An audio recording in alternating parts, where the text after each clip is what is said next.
With the Butt Kicker Gamer 2, what you see and what you hear is what you feel. Butt Kicker. The future is feeling.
Today, as some of the top drivers from the Precision Racing League make their march ahead to the halfway point of their seasons, plenty of these competitors will be challenged as part of Open Wheel Thursdays. Georgia and Spa, both in the spotlight today here on RaceSpot and VCO. We start off tonight's action with the PRL's R04 series powered by VCO as we get ready to go racing from Michelin Raceway Road, Atlanta. I'm Justin Prince with Andy McEwen along with our producer Hugo Weiss tonight as we get ready to race amongst the hillsides of Georgia. Right to the hotbed of racing, Andy, right to the hotbed of the season. The midway point ends after tonight. Yeah, that's right, Justin. This is a really important event, really, for these drivers in this championship because we're starting that sort of home stretch now towards the end of the season. Points become more and more important. We're already seeing a small group of drivers really start to distance themselves in those points, and it's now the job of the other drivers to try and close in. Let's take a look at the races so far completed throughout the campaign. We started, remember, at Long Beach with some eventful moments, but Takeshi Kita dominating that race. He also had a victory, remember, at Circuit de Barcelona, Catalonia. But last time out and last week, we went off to Japan, Andy, and that kind of shook up some things in the championship. Specifically, Andrew Moran, with his second win of the season, picked up a 30-point cushion over Kita. Yeah, he did. It was a perfect performance, really, for Andrew. Won the race from pole position, and he got the bonus point for the fastest lap, too. So Andrew Moran, 30 points clear now of Takeshi Kita, then a 10-point gap further back to Michael Dowden in third. And from there, it gets pretty tight all the way down. So an important night for Moran. He'll be looking to try and consolidate that lead as the others try to do something about it. Exactly, and remember, it was talked about by Andrew Moran. The goal is to be able to outscore Kita to the point where once the drop week is factored in, he has enough of a cushion to secure a championship.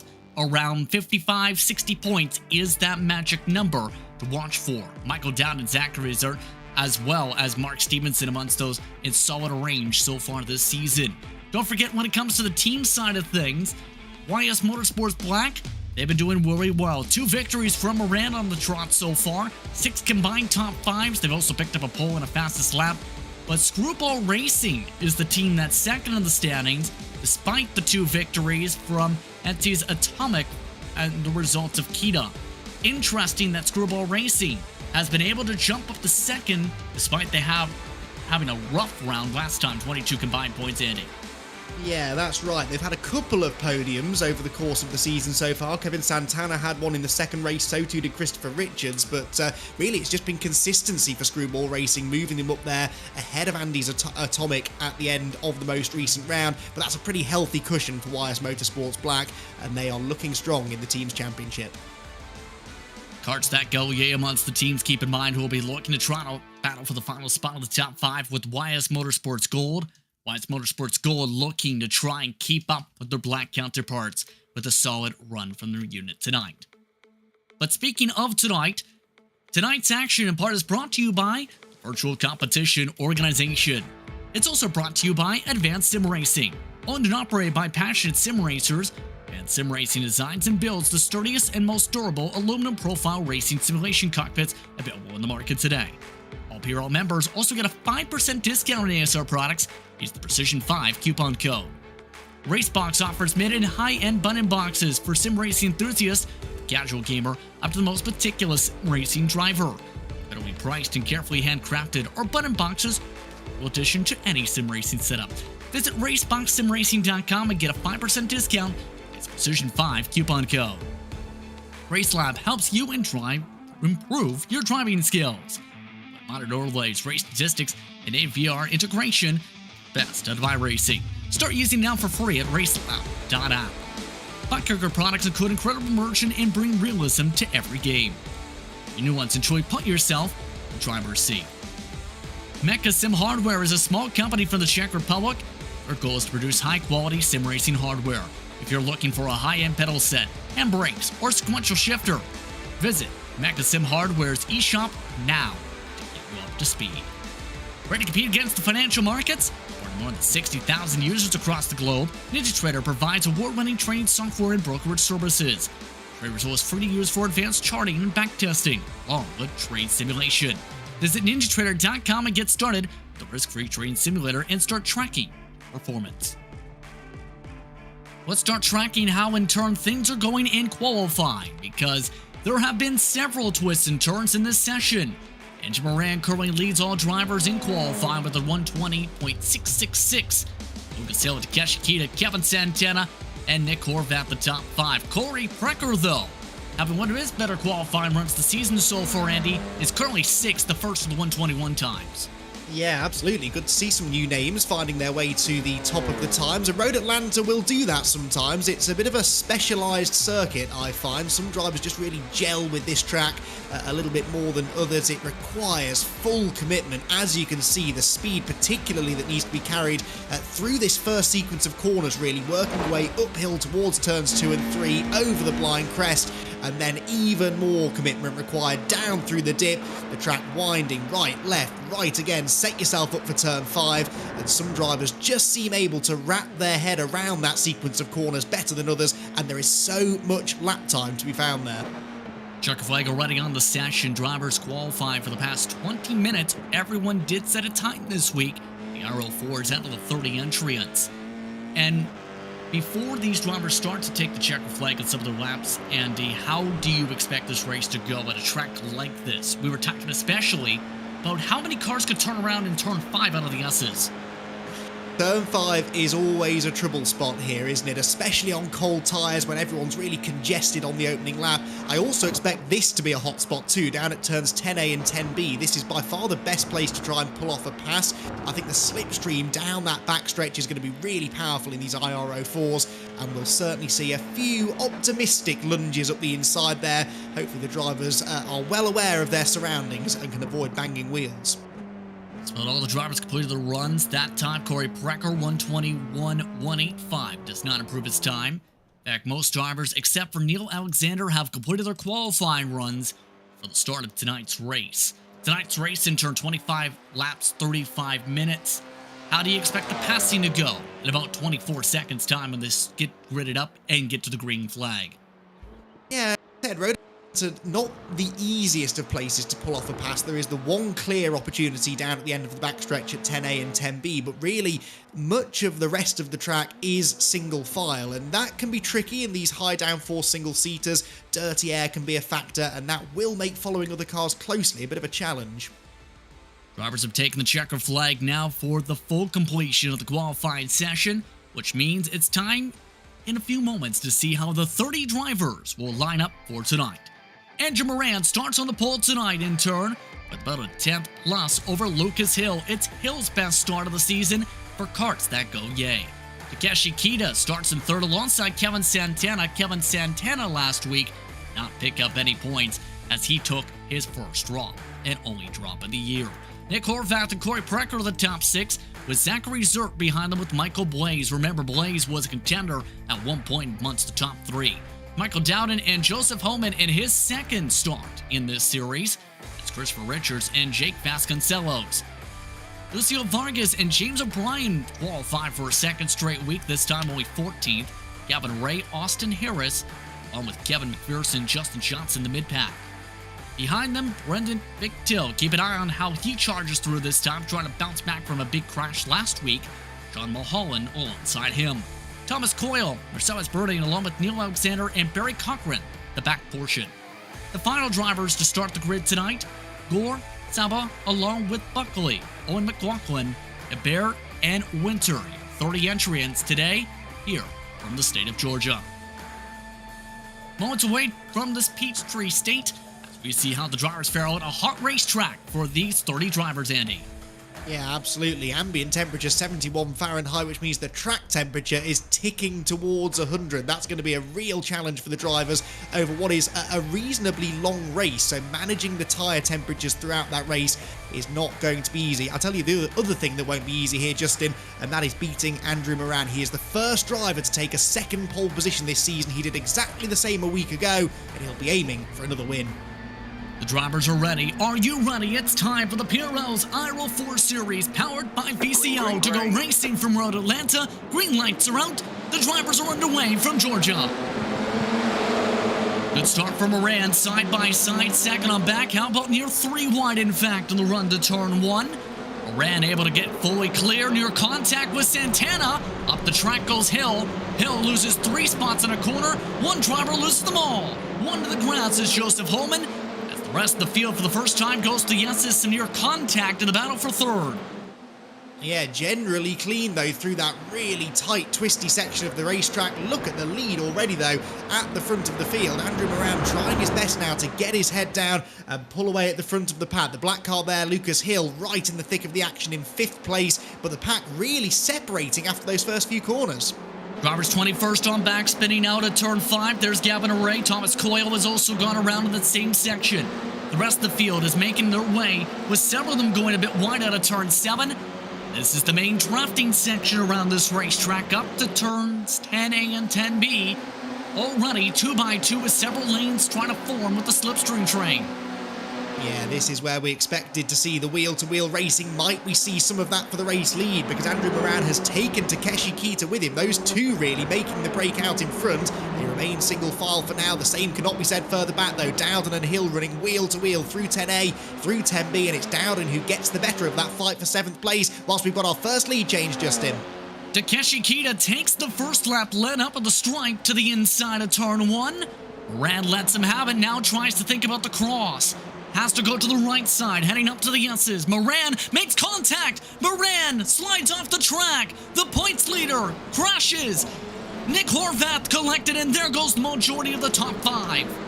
Oh, what a disaster so early in the race as well, but that is huge for the race and huge for the championship as well, because Andrew Moran, who had that 30-point cushion, is, it seems now, going to non-score here at Road Atlanta. That could change everything. Here's the replay. They go up towards turns 2 and 3, and, well, I don't actually think they made contact, really. A bit of netcode maybe, and from there, Moran was a passenger. Horvath gets collected as several others right into the incident. And as a result, the top positions have been split apart. The points leader gets stacked up an incident. Let's look again at Corey Precker and company in the midst of the lineup. Lucas Hill dropping all the way back to the 5th position with the terrible start ending. Yeah, that is right. The one good bit of news here for Andrew Moran, I suppose, is that he hasn't finished out of the top 5 yet this season. That will be his first non-score, therefore he can use it as a dropped score. The same is true, actually, of Zachary Zert, who was 4th in the points coming into tonight, so they had that get-out-of-jail-free card, but that is still less than ideal. On board here, though, as we drop down through the final couple of corners, things just starting to settle down a little after a traumatic start. McPherson just having to come to the pit lane with damages, but as you see with Precker, having to stay laser focused in how difficult this can be, hitting nearly the back end of Lucas Hill. Here comes Jake Vasconcelos now poking to his right, liking to back off of it in turn. So a little bit of a scary moment through the S's again on the checkup.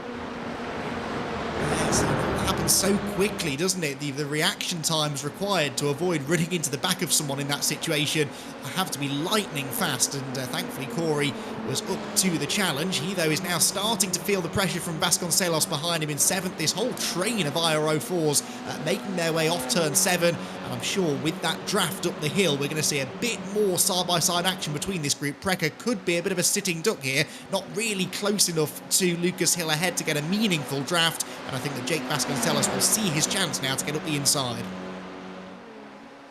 We take the chance. Yes, indeed he does. He has the pull to be able to try and get alongside Precker. Make it work, yes. Vasconcelos more confident through the gas. Now, it's worth noting it's a different look tonight for Vasconcelos as well as Zachary Zert. They have both joined up together for a new team called Pointy End Racing. That is a new entry, meaning they start with 0 points starting tonight on their team championship run. In front of them, Michael Dowden, one of the YS Motorsports cars, went back and forth with Hill again. Yeah, this is for 4th place then, these two battling hard. Lucas Hill hanging on for now, but Michael Dowden looking to try and find a way past. They drop down the hill towards the really tricky section at turn 5. We did have a couple of cars going around at turn 5 on the opening lap. Perhaps not as many as we predicted, but it is always a really tricky spot that, even when things settle down single file, following another car through there closely is not an easy thing to do. Well, for perspective, you said a fair bit. I said 7. And I think both you and our producer tonight, Hugo, have noted the 7. So keep an eye, especially with some of the trains going off, sent 3 wide, make it full 3 wide. Down in middle, to the right side, Vasconcelos with a new team. Hill saying nope, pull us out of it. Vasconcelos up 8 spots in the span of 4 laps.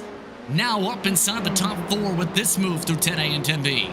Oh, and that was brave around the outside as well from Jake, but he makes it stick. There's not a lot of grip on the outside into 10A, but he managed to make it work. Chopped across the nose of Michael Dowden. Now Christopher Richards is up the inside of Lucas Hill. Really difficult to run wheel to wheel through the final turn, but again, they manage it without any contact for now. They continue to run side by side, but that wider line into turn 1 will pay off for Lucas, and he hangs on to 6th position in what is a very intense battle here. All of this happening for 4th place on back. Yeah, in particular, Richards amongst those looking to bounce back after some rough moments the last time out in the past couple weeks on his season. In fact, he had DNF'd last time out after being in a solid position at times in Japan. This pack, 4th all the way up through 8th, is now already 7 seconds back. It seems to be extremely intense, and that's going to be the difficult part, Andy. And that's going to make it even more difficult. Off goes Zachary Zert, one of the lap cars in front of them, and 2 more go off behind them. Bruning and Victil have collided and have stuck together, so 3 cars are off, all in the midst of turn 7. Yeah, that was a strange one, wasn't it? I think they were unrelated. Here's the initial replay, and there went Zachary, just lost the rear end, his car perhaps carrying some damage from earlier on. And then, yes, this was a separate incident further back, I think, into the braking zone. And, well, that's exactly what we said. When the car ahead slows down more quickly than you're expecting, you've got to have quick reactions. And unfortunately, Brendan Victil's reaction's not quite quick enough there to avoid the contact. Also of note, John Buckley has blown his motor, so another driver out. Owen McLaughlin in turn is really taking advantage as part of one of 4 drivers in the midst of the teams right now who've gone up double-digit positions. Currently, he's battling in the pack around 14th and 19th, this group. He's turning into the first corner. Not really an overtaking opportunity here, but following in line regardless as he tries to close in on the cars ahead. I've been monitoring that gap at the front, by the way, Justin, and all of a sudden Kevin Santana's starting to reel in Takeshi Kita. It's still 1.2 seconds for the time being, but it was creeping towards 2 seconds initially, so I reckon we've got a race on our hands at the head of the field. Takeshi Kita perhaps just managing the situation, but he is being closed in slightly by second place. Is almost in drafting range, but Corey Precker has lost some time. This is why. Another checkup. This time having to take the course cut, Andy. Yeah, like I said before, it's all about commitment through that section, and if you commit to the corner and then someone in front of you stumbles, it's really hard to back off once you've fully committed to the turn, especially turn 3, a blind right-hander. You have to hit the apex absolutely perfectly, otherwise you will understeer off the road, and you've got to be able to react and adapt to what everyone around you is doing. Keep an eye on how Vasconcelos and Downen are doing. And how difficult is it when you switch teams like we've seen for Vasconcelos, or rather join a new team in the middle of the championship and have to start from square zero in the team fight? He is working with Zachary Zert. However, in turn, the points earned by Zachary Zert can't be used for their new team outfit. Yeah, exactly. From a points perspective, it's definitely not ideal, but I think that if you are a pair of drivers, you know, competing on your own, not as part of a team, it's always a good idea to try and team up with somebody. It helps you to share data, to test together, to try and perhaps share a few bits of advice, and quite honestly, it makes it a lot more fun if you're out there racing with someone. I'm sure they'll be in a Discord chat somewhere with each other and sort of spurring each other on. So I hope that they will enjoy working together, and even if the points are going to be difficult for them to gain back, hopefully they'll still take something from the experience. Big thing too, though, is building steps, especially if you keep that partnership together next year out of third person. You might be talking about somebody to break up the YS Motorsports domination for the team titles. We'll have to see how that breaks on down. We're already on to lap 8, 18 laps to go. That's how quickly the race has gone so far. It's Kita, Santana, and Blaze. Kita has put the gas back on, however, worth noting, Kita has now started to reach lap traffic for the first time. Thomas Coyle, who's running in 30th, who had just came out of the pit lane, well, has just destroyed the 0.3 of a second almost that Kita had picked up with a big checkup coming out of turn 5. That is by far the worst part of the track to catch lap traffic, because there really wasn't much that the slower car could do there. It's single file through there. You don't want to just jump out of the way, because then there's the risk that you'll slip off the track as well. So Takeshi Kita, who had, as you said, been starting just to build that lead back out again, suddenly finds Kevin Santana back to within 1.2 seconds. Now watch that delta. Does it come down as they race along the back straight? Not really. It's creeping down slightly, but not a huge amount. So that tells me that Kevin isn't really getting the slipstream effect from that sort of distance. He needs to close in a little bit more if he's really going to be able to challenge Kita for the lead. Did go much more deeper into the brakes that time to get within the 1 second. Now he's likely in that slipstream. And now it gets interesting, just like this fight. Battling for 9th, Austin Harris, Lucio Vargas, Corey Precker, James O'Brien also back here. Upside Harris looking to try and fancy things around. Vargas holds on in front. Now Precker to the right side. Harris having a fight with the fellow YS Motorsports car. As they work their way to the outside, Precker has to let them all go. Ooh, but they're running wide, and that is Austin Harris off the road. Just carried a bit too much speed into the first corner, and once you get a wheel out on that curve, then there is only one destination, and that is the grass and occasionally the barriers. He's still not found his way back out onto the track. He will make a bit of a shortcut, receive a slowdown, and in fact he is pulling up next to another car, so they both wait for a gap in the traffic to rejoin him. That was all a little bit unfortunate, but a bit too much speed carried into turn 1. That's an easy mistake to make here. Yeah, that was Thomas Coyle with the blue flags, letting drivers go, so that's broken up that pack a little bit. And some of the air grouping still looking at Richards and company. Vasconcelos leads this pack 8 seconds now behind the leader. Hill has stayed lined up astern, hasn't been able to get close enough to pull outside again. And this is almost the draft lock train starting to form in some of these packs. O'Brien, you have a chance to be able to leapfrog his train? No. Almost the draft lock effect starting to really come into play now. Yeah, I think you're right. The draft isn't super powerful in these cars, so unless you get a big run on the car at the head of your pack, it's really difficult to pull out and make the pass. And then, yeah, everyone else in the slipstream is sort of stuck running the same pace. Corey Precker, interestingly, pitting from the back of that group. So he is the first of the front runners, if you like, to dive into the pit lane. Clearly felt that he was getting held up, and I think, Justin, I agree with him. He was getting held up, and this might be a good move. Two checkups, keep in mind, one sent him to the grass. Let's take a look at the leaders still. 10th of a second picked up last time by Santana. Santana is a little bit within drafting range, 7/10ths back. So now how do you play this if you're Santana? Keep in mind, they have both been alone, these two, essentially since lap 2. Yeah, they've had that nice lead over the rest of the pack. They're 6 seconds clear of Michael Blaze now, so it really is a 2-horse race for the win. I think Santana will be tempted to try and pit before Kita here. If he believes that he's got the pace over 1 lap to leapfrog him, that might be the way forward. Yes, he's getting a small gain from being in the tow right now, but I think the dirty air, the closer he gets to Kita, the more that will start to slow him down through the corners, and it might be tempting to jump into the pit lane and try and get almost a little bit of an undercut. We've seen that from one pack. Let's take a look at another pack lined up. This again is the 4th on back grouping. And the interesting is, despite everyone lined up astern here, and drivers like Dowden really picking up some delta time on drivers like, say, Hill, they are not making any inroads, if at all, on Michael Blaze. Yeah, Blaze just seems to be very comfortable in 3rd place, running on his own. Really one of the few drivers to be running on their own and not having a drafting partner, so to speak. But I really think that any time you gain down the straight in the draft is lost through this first sector. You just can't run closely behind somebody. Big mistake there for Lucas Hill, though, and this might now shake things up. Michael Dowden with a run, but to the outside into turn 6. There's a bit of camber to that corner, though. You can carry the speed through. It's not quite going to be enough for Michael to take the place, but this will back them both up into Christopher Richards behind. They have now lost Jake Vasconcellos' draft, though. Vasconcellos now more than a second ahead. Dowden looking to make the pass back. Dowden has been a contender in some victories over the seasons. We've seen that especially the last time out with his competitiveness. Now gets near contact again. Hill gonna back up. Dowden holds on. A little bit of a bump on the curbing. Hill drops back a touch. Richards no place to go.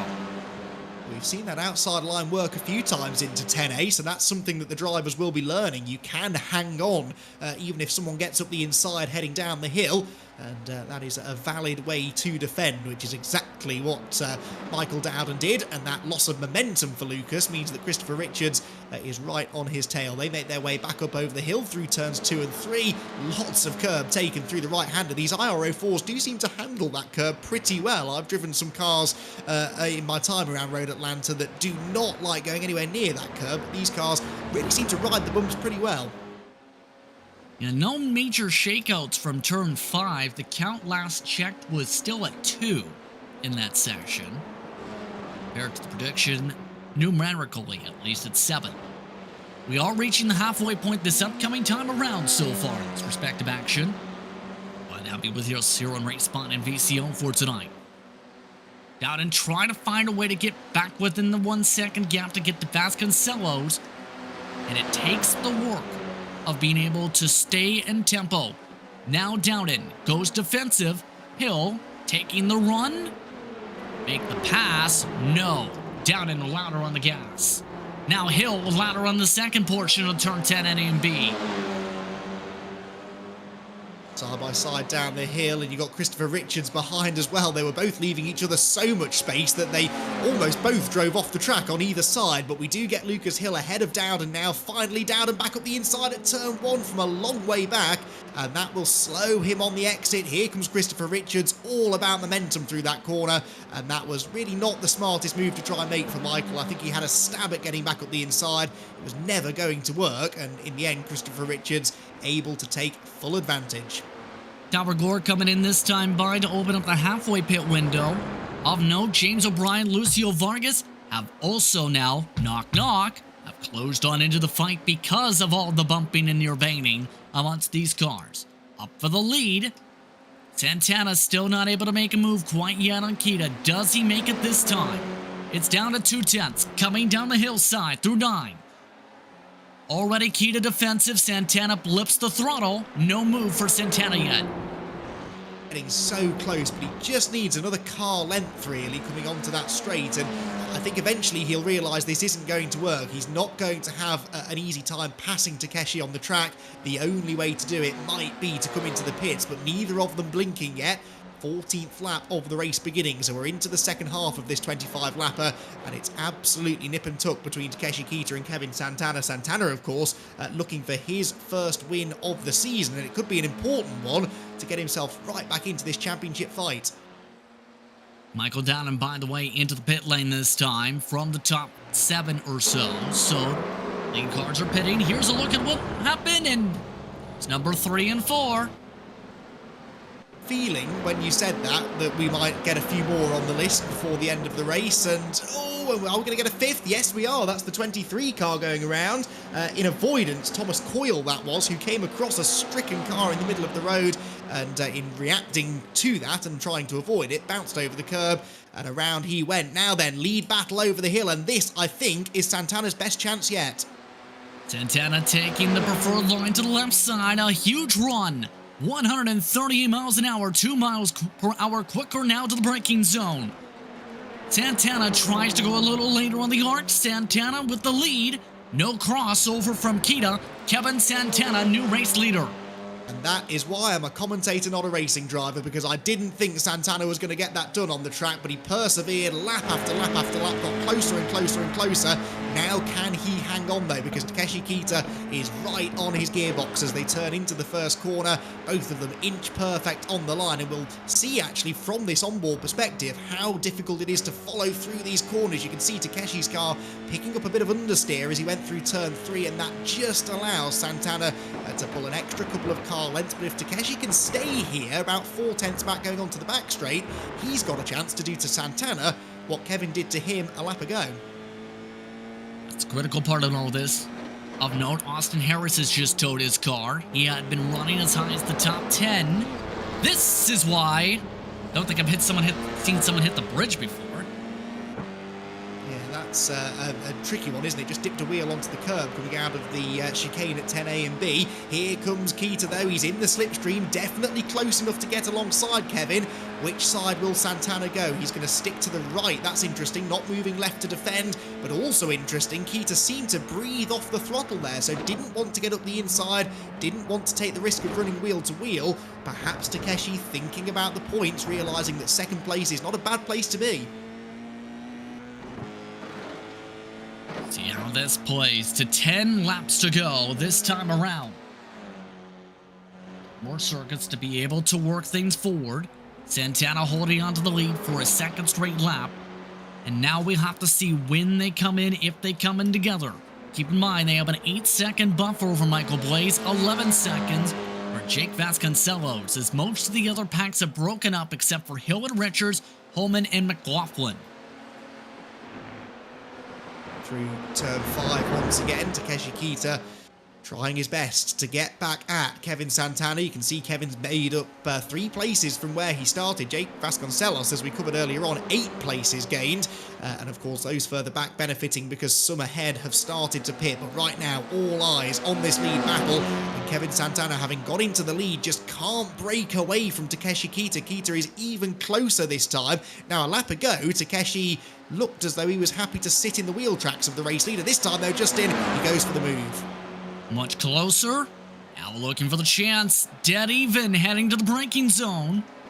Santana lets it go, lifts a bit more in the gas. Kita takes the curbing. Santana trying to go for the switchback, no chance there. Coming to 9 laps to go. No peel off yet. Santana now back in the draft. Have to wonder if Santana said, you know what? If he has the run, let him take it for now. There's no real point in taking a big risk. We've still not even had a pit stop out of these two. We've still got nearly 10 laps to go, so perhaps it's better just to play things cautiously. Michael Blaze has pitted, though. He was running in 3rd position, I believe, at the time, so another one of our front runners pitting, but most of the leaders choosing to stay out as long as possible, and I'm quite grateful for that because I'm very much enjoying this lead scrap. and it's nice to see them continuing to do battle out on the track with Takeshi Kita once again out in front and trying to build a lead. Michael Blaze, by the way, has completed his pit stop, 4.8 seconds. Out in the quickest so far at 4.3. Santana not close enough, it looks like, to be able to get the full draft yet this time. Yeah, didn't get off the right-hander at turn 7 very well, and I think that's part of the reason as to why Kita was able to get back past him. I don't think Santana is getting the traction off the tight corners that he needs, and that's hurting his run onto the straight. So we mentioned those high track temperatures earlier on, Justin. I wonder whether maybe Kevin has used up his rear tyres a little bit harder than Takeshi, and that's affecting his acceleration off the slow corners. Or that's part of the plan here with the undercut. Undercut time for Kevin Santana. How strong does the undercut go? Have to wait and see for the 666. So now second place is in. Kita on his own with under 8 laps to go, coming to 7 this upcoming time by. You have to think the response has to be on with Vasconcelos and Hillwin. They're at the edge of the tanks. Yeah, certainly Kita won't want to stay out there too long anyway. He knows what Santana is trying. He's trying that undercut, trying to come out in some nice clean air and set some really good lap times. More of them diving in as well. Vasconcelos there, the number 10. He misses his pit stall. That's going to cost him a second or so, having to reverse back. And he accelerates away again after a 4-second stop. That's actually fractionally quicker in the end than the likes of Lucas Hill and Lucio Vargas, who are in as well. He will rejoin the circuit just behind Owen McLaughlin as they make their way up towards turn 3. Santana right now 24 seconds behind the race leader. Looking at some of the others who are battling amongst this grouping. Holman and McLaughlin, we mentioned, were close. Well, now Holman, as a result of being able to pick up Blaze, has pulled 1 second on McLaughlin. Now it's time for Kita's pit stop window. Kita, amongst just 5 drivers to stretch to this mark, coming in for the scheduled stop. This entry a little bit more squigglier compared to the previous stop from Santana. Now is the question, does this work out well for the 64 car? Well, he stretched the fuel an extra lap, as you said. That's important because it might mean just a drop less fuel required at this stop. That might be the difference given how close they were. On the main screen, you can see, though, that Santana is already heading into the final corner. Takeshi Kita stops on his marks in the pit lane. He's right at pit exit as well, so straight up to speed, and I think he's going to do it. There goes Kita to the access lane. Santana at full speed behind. Settles in 1 second or so behind, so the dance restarts again with under 7 to go. Christopher Richards has gone the furthest out of anybody now, going now 18.5 laps. He is still on his own and will not be able to hold on to the lead after the stop, but he won't be able to take the smallest stop out of anybody, the shortest. Christopher Richards then enjoying his moment in the spotlight here out at the front of the field. Interestingly, Kita and Santana, their pit stops, I think, were almost identical. So the time lost for Santana, that sort of half a second or so that he dropped, was on the out lap, presumably, as opposed to time lost in the pit lane. So interesting that they matched each other in the pits, but the gap has still gone up. Keep an eye on Richards, expecting Richards to in this time. Coming to 6 to go, hitting the grass. Richards a little bit more slower, taking on the entry, a bit safer, but Kita in turn Santana. Expect to cycle forward. Here's Lucas Hill. He's now cycled around Dowden with O'Brien behind. Dowden trying to pinch, trying to really pinch, gets pushed off and they slam. There they go, Dowden and Hill spin. O'Brien goes up the middle, move James O'Brien to a net 5th. Oh, we've seen so many drivers, these two included, going wheel to wheel through there without contact, but this time just not enough room left, really, and that is all there was to say about that. I think that was Hill perhaps just overrunning the entries through 10A, and that put him on a trajectory into 10B that was always going to take him across the nose of the other car, and inevitable contact was made. Remember the potential of the net 5th for O'Brien, by the way? O'Brien has to work for that now. He is in 6th from that. Moses moment. Here's a look at O'Brien, currently needing to find a way to gain a 1.5 seconds in the next 5 laps. Yeah, Let's see whether he can do it then. Christopher Richards having made his pit stop, coming out in 5th place, so that was a shorter pit stop, and of course he benefited from the incident we've just seen. He took an 8-second stop, interestingly, Andy. Ah, okay, so that's much longer than some of the others we've seen. I wonder what that would have been. Did he change? He was on the jacks. Oh. Can confirm. He took tires. Richards, the only person in the field outside of Brad Winter to take tires.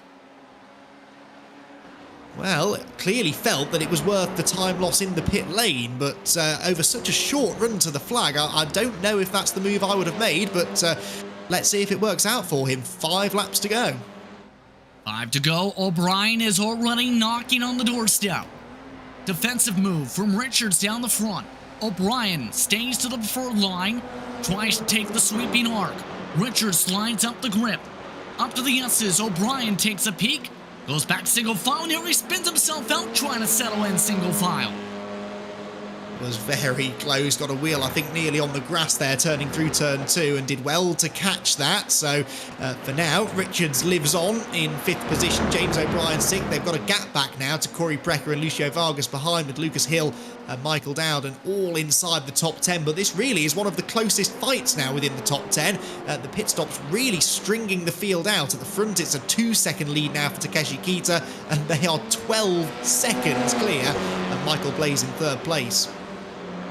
Remember, Blaze was in contention for the podium last week before some late race spins. He has a chance to rectify that, but has to battle Jake Vasconcelos for it. Speaking of battles, Richards, O'Brien side by side now in the 5th place fight. Richards on the right side, O'Brien on the left. O'Brien a little bit deeper. Can he make it work the long way through 10B? Yes, he does. Move James O'Brien up 9 spots to 5th. Yeah, that wider line really allows you to straighten the wheels up and get on the power a little bit harder up the hill, and that was ultimately what moved James up into 5th place. They left each other so much room through 10A and 10B though. That's the way to do it.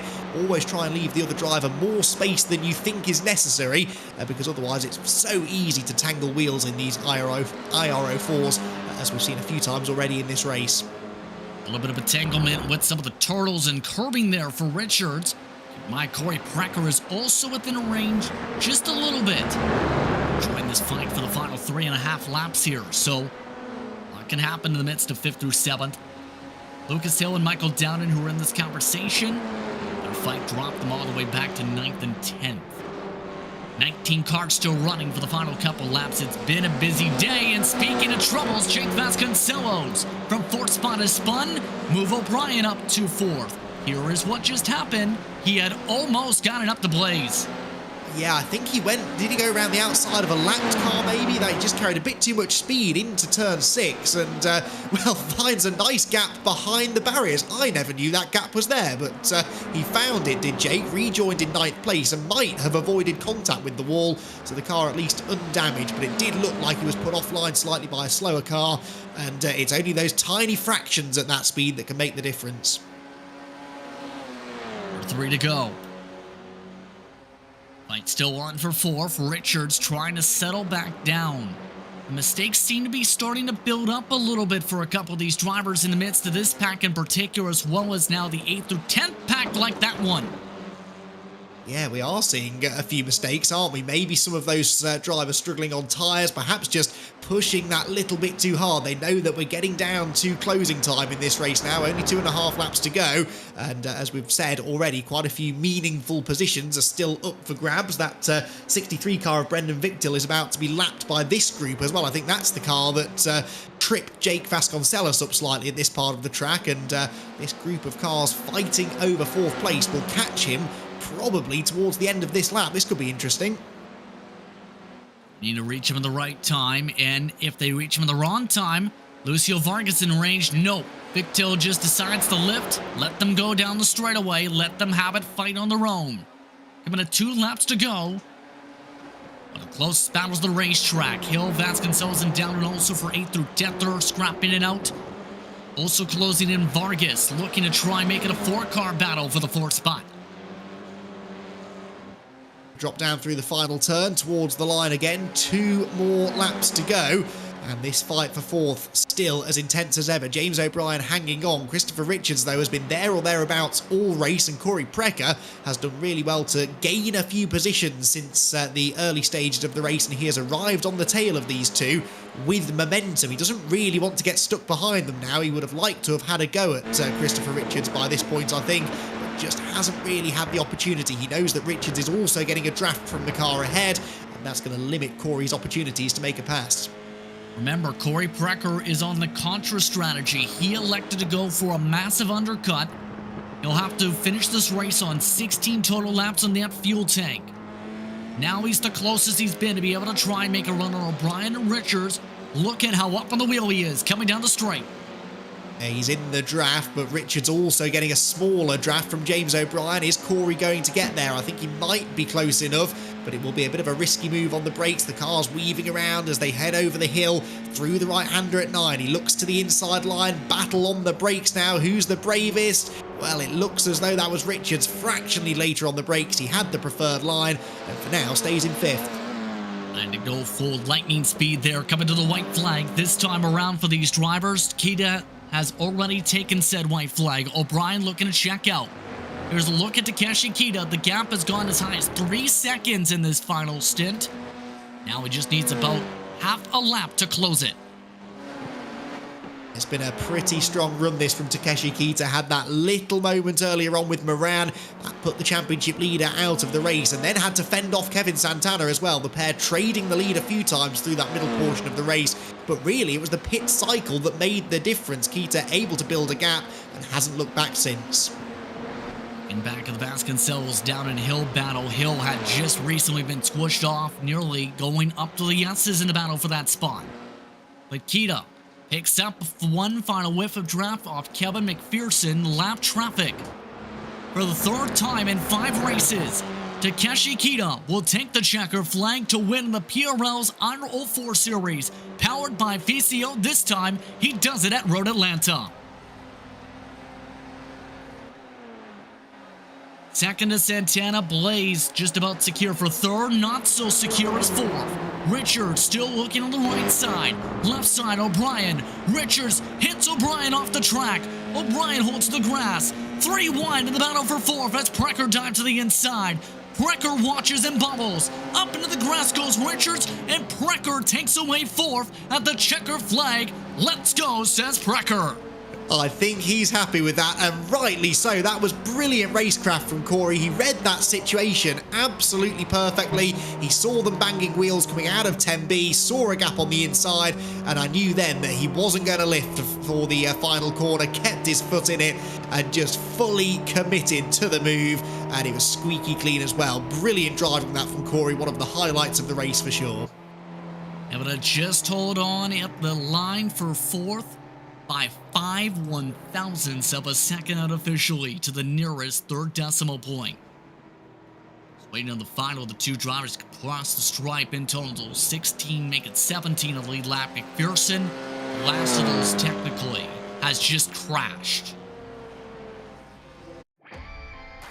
So with that, take a look at how they finished unofficially tonight. Takeshi Kita picking up the points for the W today, but not the fastest lap point. Wins by over 1.5 seconds. Michael Blaze behind Kevin Santana amongst the top 3. Corey Precker holds on in a drag race. 3 wide coming out through turn 11 and 12. Again, it's Precker over Richards by about 4/1,000ths, the nearest 4th decimal point. James O'Brien finishes 6th. Vargas, Vasconcelos, Dowden, and Hill, the top 10. 11th spot behind him tonight went to Joseph Holman in his 2nd start of the season. Ray McLaughlin, Gore Hebert, Winter McPherson, drivers who finished on the lead lap. Several drivers had to come back from lawn damage repairs. Amongst them, Brendan Victil 4 laps down. Justin Johnson, after troubles in turn 5 to start, he ends up also finishing 19th. Austin Harris, after running top 5, finishes 20th. The last drivers amongst the field, as the last of the drivers have been clocked in fully. Barry Cochran, Alexander, Lama Saba, Zert, Coyle, Buckley, Bruning, McCullen, along with a big DNF for Andrew Moran. Nick Horvath also collected in an early crash. Let's look top to bottom at your unofficial race results today. But it's Takeshi Kita who picks up victory number 3 in 5 starts to the campaign. Takeshi, you chip away the gap with the troubles today from car 99. You do it by picking up a dominant win, leading 22 of 25 laps. How are you feeling after this run tonight?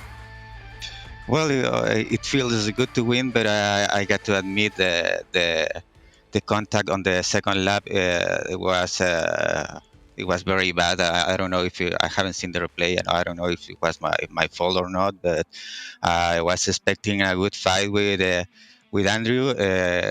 I believe that he did also, but it was really unlucky to be on a tight place on the second lap. So it definitely is. I'm happy, but it is a little bit bittersweet.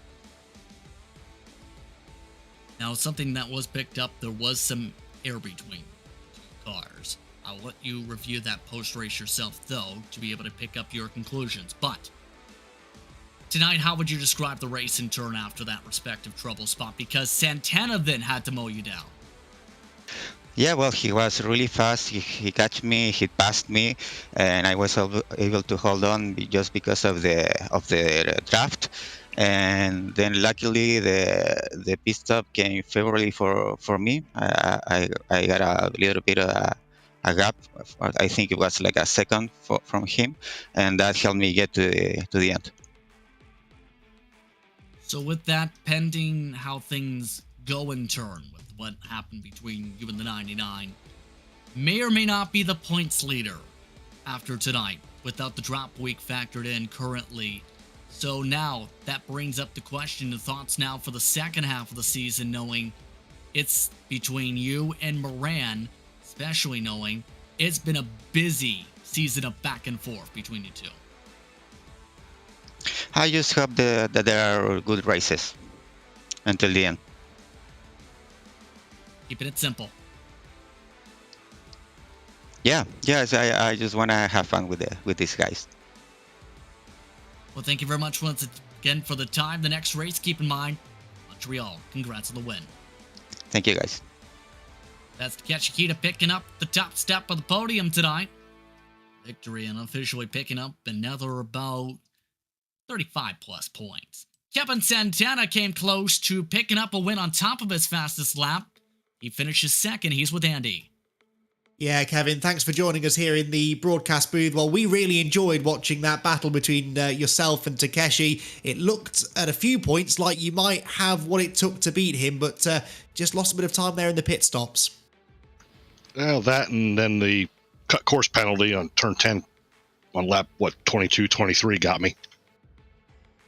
We did see the gap suddenly shoot out, so that's what it is. An easy place to get a little off track there, and luckily you had a big gap over third place, so at least second place was safe. Yeah, it was a good thing. Could have been a lot worse, that's for sure. The fight you had with Takeshi, you were sort of reeling him in for a few laps. You closed in, you made your move down into 10A and 10B, but then it just looked like you were struggling to escape. Do you think there was anything in particular that was holding you back from being able to build up a cushion? Yeah, he had the draft. So simple as that then. Not so much the handling, just he was close enough to get that slipstream and have a go at you. Yeah, pretty much. It was just, I mean, that's such a long backstretch. There's no way to get away. Yeah, that was tricky, wasn't it? Certainly provided good racing for us. Your thoughts moving into the second half of the season, though? Nice to get a good points haul in the bag. And with Andrew Moran having a non-finish, that should tighten things up at the top of the points. Yeah, hopefully the second half isn't as bad as the first half. I've been struggling this season for some reason. Well, certainly you're starting to find a bit of form now, I think, in the mid part of the season. Kevin, thank you for joining us, and congratulations on P2. Thank you. Kevin Santana then taking home a second place there, Justin, and a hard-fought second after a great race-long battle with Takeshi Kita. 99% sure some of those answers were the longest ever answers Kevin Santana has given here on Race Spot. Corey Precker had to bounce up and down to the field today. In turn, he finishes fourth, 3 wide with a drag race to the stripe, Corey. How pumped was that? Oh, I'm so pumped. My heart is still racing after that. First of all, you had some rough moments with the checkups. Describe the emotions and, in turn, the drive-through back to be able to close yourself back into those positions after having to go through the grass. Yeah, that was it was really frustrating race out there today. Just with all the checkups, it seemed like someone would mess up in front of me, and then I wouldn't be able to get the position on them just the way I was positioned, and I would get overtaken because it would leave me vulnerable. So a little bit frustrating. Decided to do the undercut, and that left me into free air, and I was able to get the laps in that I needed to get fourth, and with some luck as well of people crashing. Yeah, but then, of course, you slowly crawled your way into that battle for what turned out to be 4th through 6th.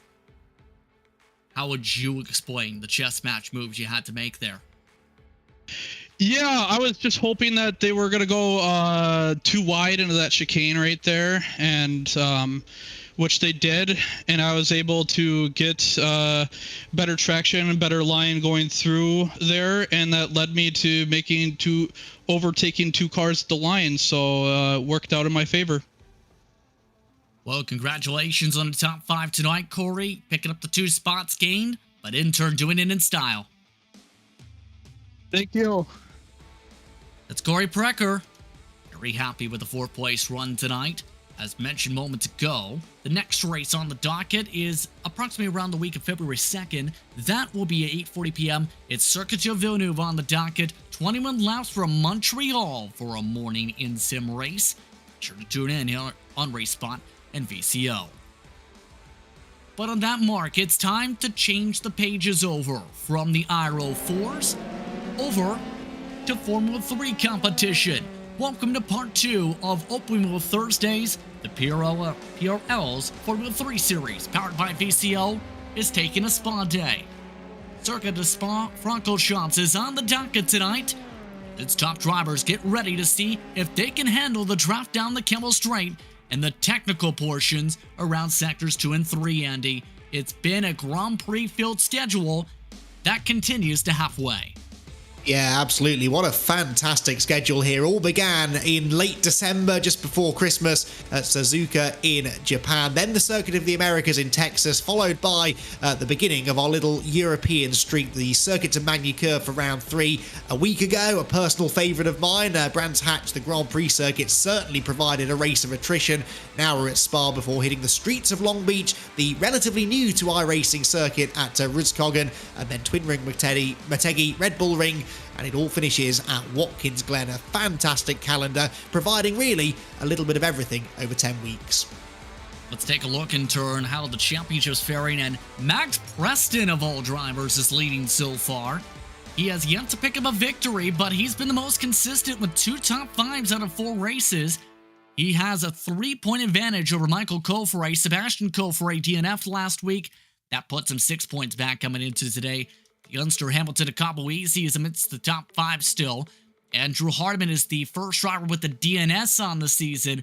The standings quietly for Britannia iSports. Consistency has been very hard to come by 2 drivers. Michael and Sebastian Kofre have picked up 3 top 5s. No one has done it every race.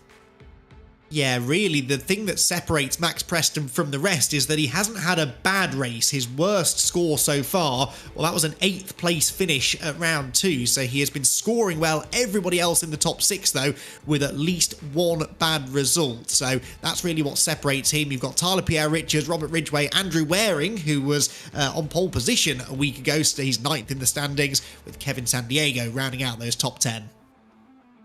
Compare that to the Yam side, and remember, Ray Courtney, John Quinn picking up significant points last time out. Quinn just 1 point back of Ray Courtney now in the standings in AM class. Ayrton Smith's seen a big drop back because of an 8-point day. Brad Miller scored points to get himself to 5th, 38 total on the season. DNFs, though, for Richard Swindells, Michael Myers really put them behind the 8 ball. Once the standings, Sergio Gonzalez Martin and Esther De La Fuente, along with Mon and Thurman, the top 10. Thurman did indicate he will not start tonight, so we may see a change at the end of the top 10. it's been difficult to score points this year in AM. Yeah, I think we'll see a lot of chopping and changing in the AM Championship through these remaining 6 weeks because it's their overall finishing positions that make the difference. So there's a big opportunity if you can overtake a few pro drivers, put them between yourself and the other AM drivers. There's a big opportunity to take some big points out of your competition, but also these AMs often find themselves in the danger zone, in that mid-pack where things can go wrong, and so it's not uncommon to see them failing to reach the flag. Keep in mind, with some of these teams doing very well, Wave Italy Racing Team has done extremely well.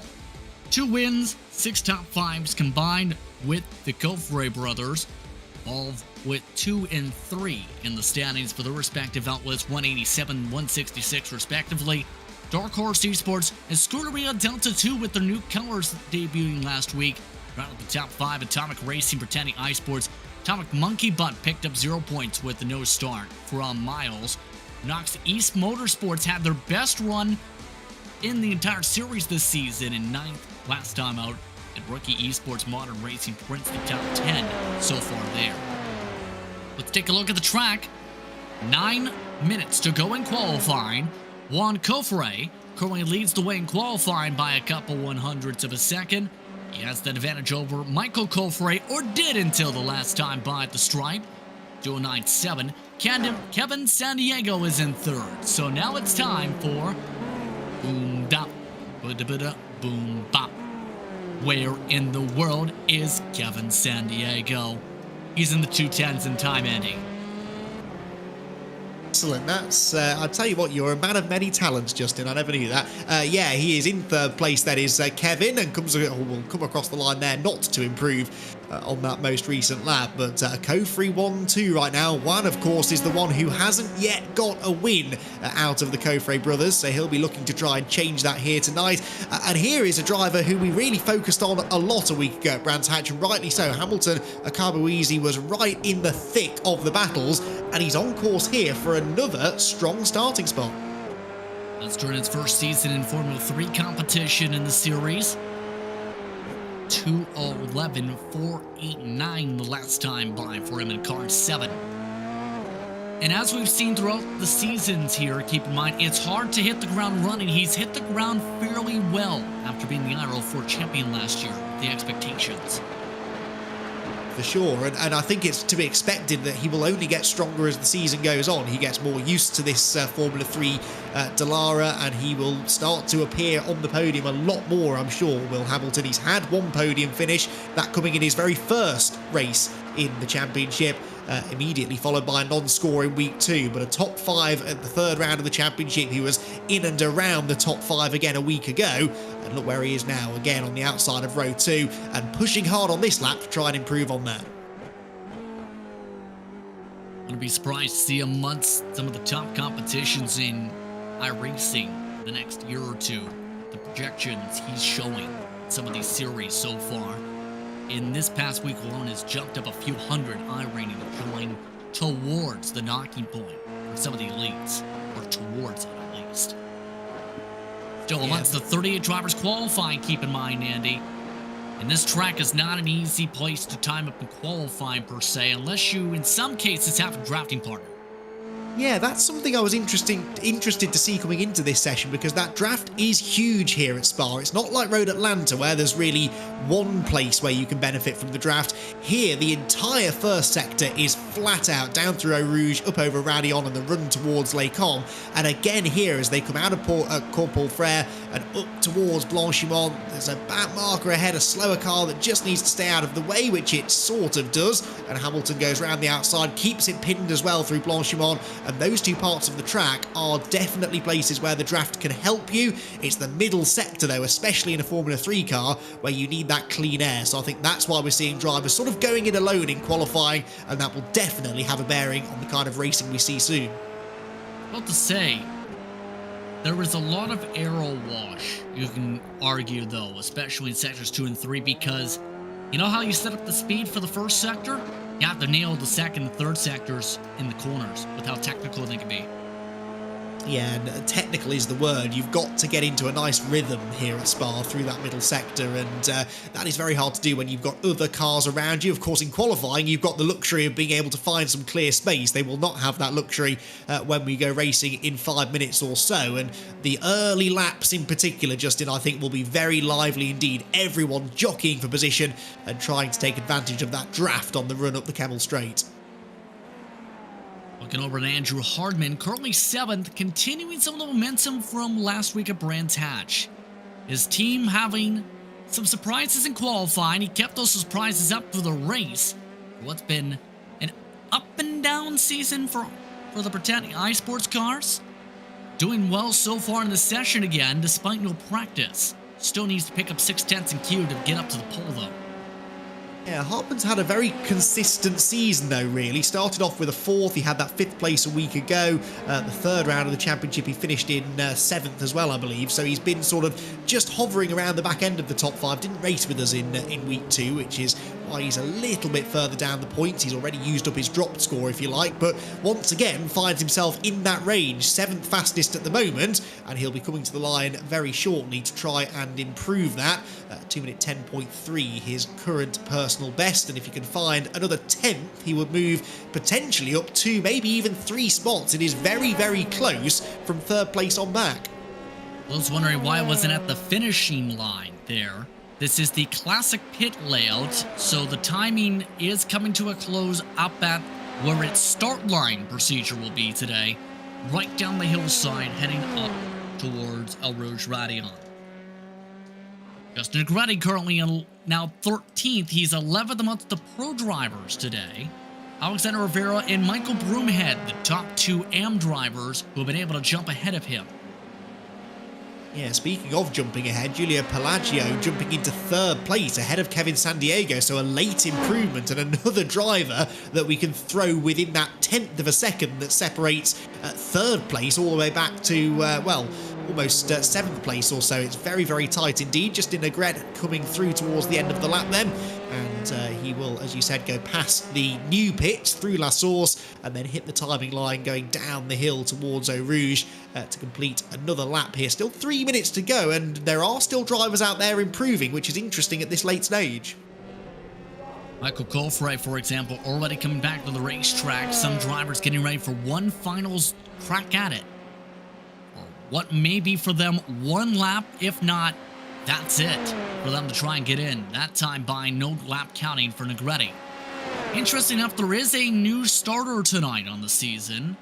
If you look below him on the pylon, remember him from some other series on the platform, Liner competition, for example. Stephen Larkamp has made his season debut starting tonight at 62. So one new driver will show their face tonight. Negretti still trying to set the time on track and screen.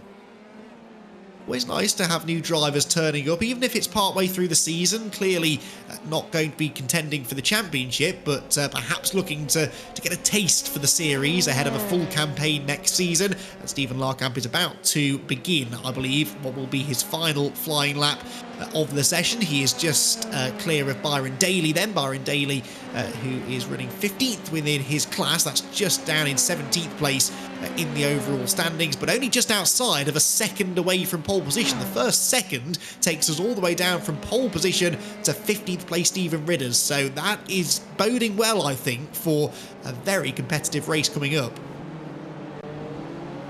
Daly, keep in mind, plenty of experience, a pro driver at one point in the NASCAR competition on the platform, crew chief to race for Colleague Racing at one mark, doing some tire work, it also does a lot of go-kart racing.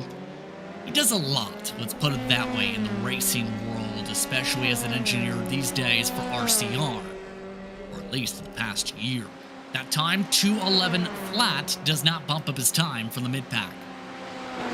No, but again, only a small improvement would be needed to gain potentially a few places on the track. A 12.886, his previous best. Well, that's only about 100th of a second slower than Joey Haynes, who is next along in 16th position. So Byron has time for one more lap.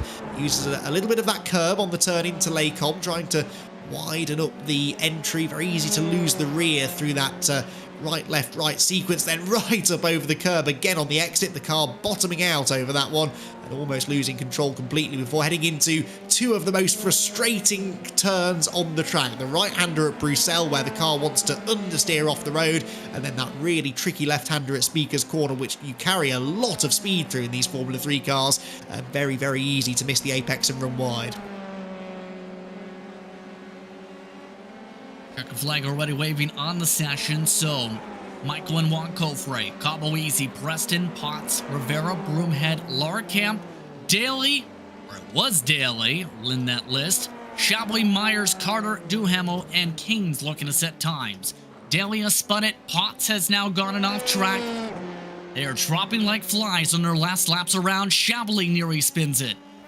Every car we turn to is either having an accident or on the verge of having one. Max Chablis does now go off the road at Bruxelles and will stop before he hits the barriers, but that's his qualifying session done. So quite a few drivers, I think, really reaching the limit of what they were capable of towards the end of that session in pursuit of those final hundredths of a second that could move them a spot or two further up the grid. Keep in mind, the clouds starting to settle over. It is a very cool track day. 67 Fahrenheit is the air temp, 79 track temp. Majors now looking at. Majors, keep in mind, has already completed a lap, so just close out what he's currently doing before making his way to the pit lane in the red, black, and silverish car. Turns his way through the piff-paff and towards, as you said, the second part of this final lap of the session, but I think we're probably done with major improvements. Quite a long lap, and you'd imagine that drivers who have been out there for 3 or 4 laps will have taken the edge off their tyres, so the fastest lap time is always likely to come early in a run. I think Jacob, realising that, has backed off now, and that pretty much wraps up qualifying. Except for just a couple. San Diego, Cabo Easy, as look out Michael Cofre. He did not improve his time at Stripe. Cabo Easy has also just scraped the wall on his, so that leaves Kevin San Diego, the only driver who has any chance to be able to improve the time in the 88 car. And remember, San Diego did not have a good qualifying run last time. It put him on the back foot. He picked up just 20 points last week. Which was a shame off the back of a second placed finish that he'd had at round number 3 at Magny Cours. So yeah, he was starting to find a bit of pace, a bit of a rhythm through the middle part of the season. Looks like he's going to qualify on the second row at least here, but he's pushing hard to try and move ahead of Giulio Pelaggio, who got ahead of him about 3 or 4 minutes ago. Nice and neat and tidy through Blanchimont, picked the braking point into the chicane, which it looks like he'll do. He can carry a lot of speed uphill there through the right, tee yourself up for the left, and now just one more braking zone and one more traction zone to go before the run to the line. Will he try and complete this time? 30 seconds to do so. He can cross the stripe. If this lap counts, he avoids the wall. He'll off to the pit lanes to the right, and he will not take an additional time, so that will indeed finish things out. That's the last of the drivers on the racetrack. Your thoughts after qualifying? 37 times set. John Quinn, the only one not to set one. Yeah, and Michael Cofre picking up his 3rd pole position from 5 qualifying sessions. He has been the qualifying king in the PRL Formula 3 series, but can he convert that into a 2nd win of the season? We've had 4 different winners from the first 4 races, and I think it's going to be equally competitive here today. Michael Cofre indeed on the pole. His brother Juan Cofre. Juan Cofre nearly 2/10 back. Leo Palacio with the great starting position, half a second of the pole in 3rd. Kevin San Diego, Hamilton at Cabo Easy, Max Preston also within that half a second. 7th spot, Stephen Larkamp in his season debut will start in 7th when one of the Alcantech cars. Hardman, Potts, the top 9. The top M car, Alexander Rivera, starts 10th. Remember, he looks to keep clean after his troubles last time. Coots, after a 15-point penalty from the last race, starts in 11th. Sebastian Cofre starts in 12th. Michael Broomhead's the second best AM car in 13th. Reddy, Ritters, Haynes, Daly, and Chablis the top half of the field. Ryan Miles will start 19th. He's been a biggest mover a couple times this year. Majors, Pierre Richards, Ridgway, Tavitas, Michael B. Myers is in 24th. Arden, Miller, Smith, Courtney, Carter, and Duhamel amongst the final top 30. Then Chamorro, the other driver with points penalties, 5 points lost last time. Swindell's, Lemon, Dubé, Peterson, Kings amongst the drivers amongst the final times. The final time went to Del Fuente, Quinn, the only driver in the field today not to set a time in qualifying. Last, the drivers getting their preparations in for a cool racetrack. 79 degrees the track temperature, 67 the air temp. Expect high speeds. There is a crosswind today. The drivers will be doing, in fact, a headwind down the Kemmel Straight, specifically with the wind gusting to the south. All the drivers are ready. Are you ready? It's time to go racing from Spa. It's Formula 3 action in the PRL, powered by VCO. We're underway from Spa. And massive tire spin for several drivers down the hillside. They make the way up to Eau Rouge up to Radion for the first time. Side by side for a moment, they back it off as they start to use the run-up space for the first time up the Kemmel Straight. Michael Colfray makes a break for it, leaves him to the right side. Kevin Santiago tries to peek out, no help. Juan Colfray stays to the right. One car in the barriers further back. That is one car out of the race for sure, but everyone else keeping it clean. 3 wide into Lake Common. There is now contact. Around goes the 27 car. You could see that coming a mile away. Stephen Ritter's the first one to go around. Byron Daly is off the road. More carnage further ahead. That was the 99 of Jordan Coots pointing the wrong way, and he is not the only one. At least 10 plus cars involved in a big crash for the first run through Lake Combs up to Melbourne. Amongst them was Juan Colfray. That car in the backdrop, by the way, down the straightaway was Larkamp for the first crash of the race. That's really spread out the top two. It's Michael Colfray, Julio Placio now 1-2. Santiago Akabuizi, Preston survived, then it's a major gap to everybody else. Yeah, so Sebastian Colfray losing ground, having started on the front row there. He did not have a great run up the Kemmel Straight. Bit of side-by-side battling further back here. That's Tyler Pierre-Richards, the 301, the multicoloured car on the inside line. And Ayrton Smith just absolutely blasting around the outside. Ayrton is an AM driver, running fourth within that class, a class currently being led by Michael Myers. Yes, that's right. So some of your top AM drivers involved in the chaos early. Yeah, and Alexander Rivera, top driver in AM. Again, troubles and more troubles. There goes Dubé. Chamorro also going for a spin. Davidas is also just towed. Quite a few of them then in trouble early on. We saw this a week ago at Brands Hatch. A lot of cars out on the first lap. Here at Spa, you would think with all of this extra real estate to work with, they'd be able to stay away from each other, but quite a few bits of contact. And in these Formula 3 cars, even the smallest amount of contact is going to cause significant damage. The leaders, though, making it safely round to the end of the first lap. And so far, Justin, Julio Palacio is not letting Michael Colfray escape. Stay within a second. Look for the heart of the pack. Byron Daly still going, is in about 12th right now. It's the pro driver, specifically 16th overall. He's lined up behind Ray Courtney, one of the top running AM drivers. A little bit wide for a moment for Daly as he goes on the run on Courtney left. Finds a gap to the left-hand side. That's the outside into Les Combes, but he's getting the draft from the cars ahead. That was a smart move, and I think it's going to bring Byron. In fact, he might even have a go at Ayrton Smith. Had a little look to the inside, but just a little bit too far back. Tyler Pierre-Richards back ahead of Ayrton Smith now in their ongoing fight for 13th, and that is significant. The AM drivers need to think about beating the pros where they can, because that is worth extra points to their championship. So after the big one on the first lap of the race, Quinn, Larkamp, Hardman, Potts, Rivera, Kuntz, Broomhead, Negretti, Tavidas, Duhamel, Peterson, Swindell's, Keynes, Juan Colfray are all in the pit lane with damage repairs. Negretti and Peterson wing changes, everybody else substantial damage. So that leaves us with 24 clean cars. Amidst some of the fighting, Pierre Richards with some contact on Smith. As here's the look at how Calamity Corner struck.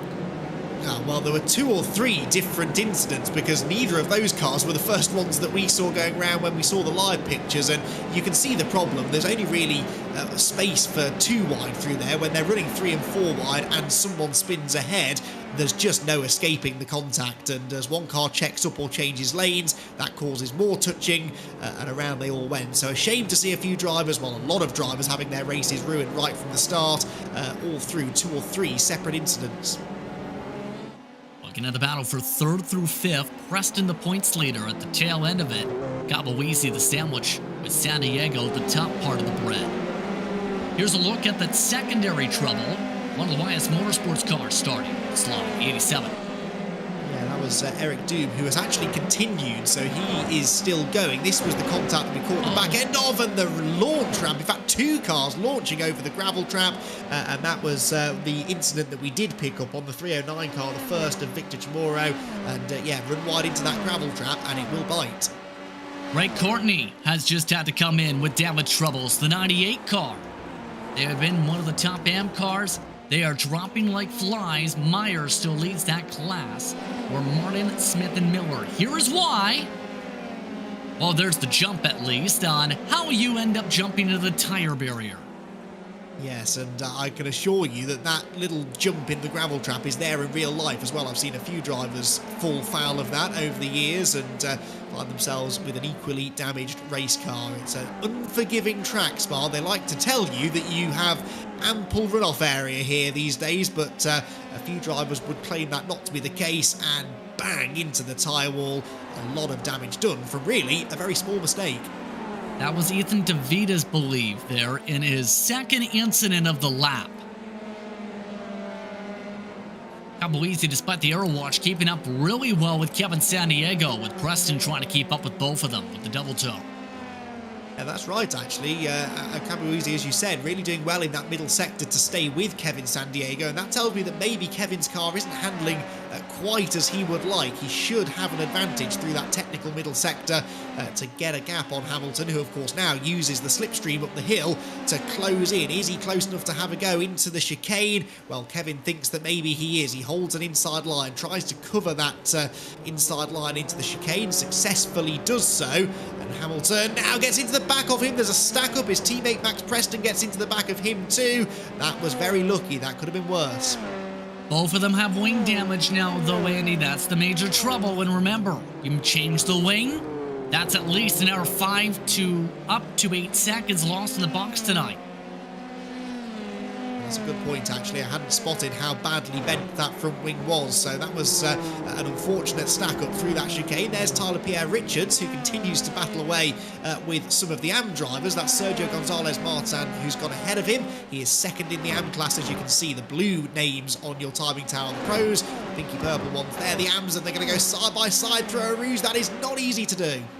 That's not easy to hold on to with the slide. Here comes Byron Daly to try and pass them both.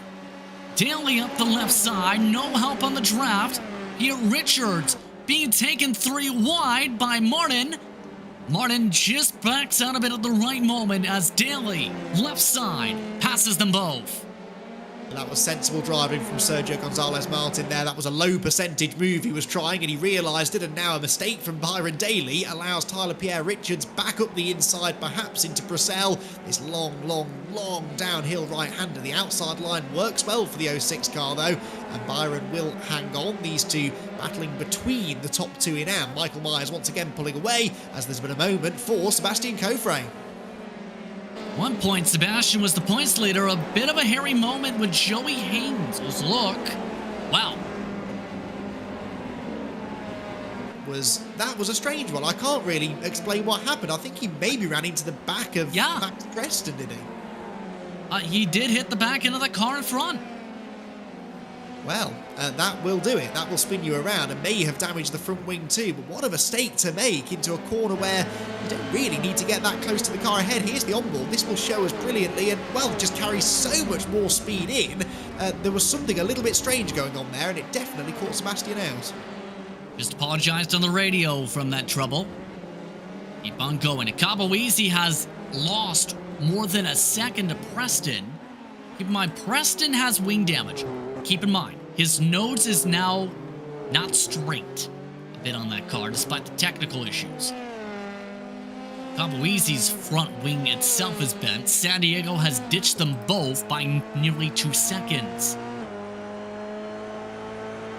A great example there of how the slightest misjudgment can completely derail your race, really. Hamilton through Eau Rouge just dropping away now from Max Preston, and both of them losing chunks of time to Kevin San Diego. He's 2 seconds further up the road now, and they looked quicker than him a couple of laps ago. Before they had that little tangle at the chicane. Hamilton will be a little bit down on straight line speed, but really it's through these sections where he'll be feeling it. The car will pick up lots of understeer now with that broken front wing, and really he's just hanging on out on the pit stops. Quietly throughout all this, second and AM has changed. Brad Miller, along with Ayrton Smith, have zipped by Martin. Now it's a 3-car fight for second and AM. Side by side, Martin on the outside, zipped back past Miller. Miller goes from second in class back to 4th in 2 corners. Yeah, fantastic racing. They may be the less experienced drivers on the grid, but they know how to go wheel to wheel. That was good stuff. And Sergio Gonzalez Martin back into P3 then. Ayrton Smith, though, breaking away, and I do think that Ayrton has got some good pace here actually, and he may be 7 seconds behind Michael Myers, but he's already starting to eat into that slowly. The trouble is there are a few pro drivers between them that he will have to negotiate if he's going to have any chance of taking a class win. There's in particular was in that conversation we just seen amongst the scrappers there. Martin now having to work to be able to close that 1 second again, though. This is, again, 16th, 17th, 18th overall points in the midst of this fight. So coming up to 14 laps to go, with 5 complete this time by the stripe. Cofre, Lacio, San Diego, Preston, Caboeasy, the top 5. Another quiet run for Ryan Miles gets him up there. Well, he was almost in the top 5 until the final corner, but again, Miles is up 13, although he nearly lost it all. Did well to save that, actually, just stood on the brakes to try and stop the car rotating, but the curse of the commentator alive and well as ever here at RaceSpotTV, and Ryan loses a couple of places. Already back on the attack though, he's got Jacob Majors in his crosshairs now, and as they come through Eau Rouge and Radion, he is in perfect slipstreaming position to try and get this place back up towards Les Combes. He's shown the outside line by Jacob Majors. He's got the momentum though, and I think he might be about to reclaim 6th. He is. Miles up to 6th by a wide margin, in fact, with the confidence. When we've seen him make starts, he's been doing well. Kevin San Diego's off the track. Kevin San Diego from one of the top spots in 3rd. Everyone waves him by. San Diego loses the back end going bye-bye. Oh yeah, he had a slide through the left-hand part of Les Combes, and they just touched the curb on the right, and the curbs here at Spa all have quite a bit of camber to them, and if you catch them wrong, particularly on turning when you're leaning on those outside tyres, it can very easily pitch the car around. I think that's what we saw from him. But remember, in qualifying, towards the end of that qualifying session, lots of drivers were losing rear traction through the corners, and I think we're already starting to see that happening here in the race. Michael B. Myers, meanwhile, is keeping up with the edges of the top 10. Robert Ridgway is working with here. And that's, again, what he has to do is he wants to be the top AM driver, right? Keep up with some of the pro drivers. He's now in the top 10 with San Diego's troubles, I should say, overall.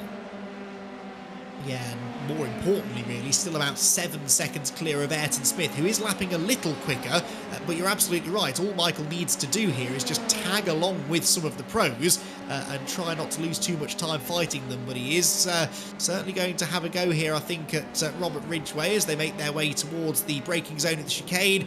Looks to the inside, but decides better of that, and that was sensible. It would be nice to get an extra couple of points, or an extra point as it would be for 9th place, but with a long way to go and a big gap back to Ayrton Smith, there's no need to take the risk just now. Thing is, though, in the next pack ahead of them, see him up the road. Caboeasy's in major trouble here, Andy. Caboeasy is 2 to 3 seconds off the pace. Here comes Ryan Miles to retake 4th with the run now coming up the Kemmel Straight. Caboeasy has to figure this out or get some damage repair done. Something. That car is not running well at all. Yeah, if I were Hamilton, I think I'd be in the pits now. It's worth spending the extra time in the pit lane to get it fixed, because if you're dropping 2 seconds a lap or more, well, it only takes 3 or 4 laps and you've lost more time on track than you would getting a new front wing in the pit lane. So I think that's worth thinking about for Hamilton, an early pit stop to try and get that car fixed. Otherwise, he's going to continue to slip down the order. Brad Miller there picks up 3rd place within the AM class. Seems like Sergio Gonzalez Martin starting to struggle for pace now as well. We'll say Brad Miller, the past 2 races, Andy, has raced better than we've seen him in the past year. Michael Overbay, who's done really well in this series in the past, has been his spotter throughout this entire time. It seems like things are starting to grip there as Cabo Easy loses more spots. Yeah, not having much grip at all through Pujon there. The number 7 car, he's down to 6th position, and I really do think we should see him in the pit lane this time. We're approaching half race distance, a couple of laps away just yet. But I think it is worth pitting early. He'll probably come out in some clean air as well. More importantly, with a car that will grip through these corners. You can just see the car understeering through the turns. That means he can't get on the throttle as soon as the others, and that's going to cost him a lot of speed up the hill here towards Blanchimont, picking up a bit of a tow from Sebastian Coffret ahead of him. Sebastian recovering after a slightly slow start, but Hamilton clearly off the pace, and you're right, he needs to do something about this. Question is going to be, is he inside the pit window starting now? We are approaching towards that mark. Won't be able to find out yet. Seeing the cones there. Can't enter the pit lane here with the classic pits. It's all along that downhill part.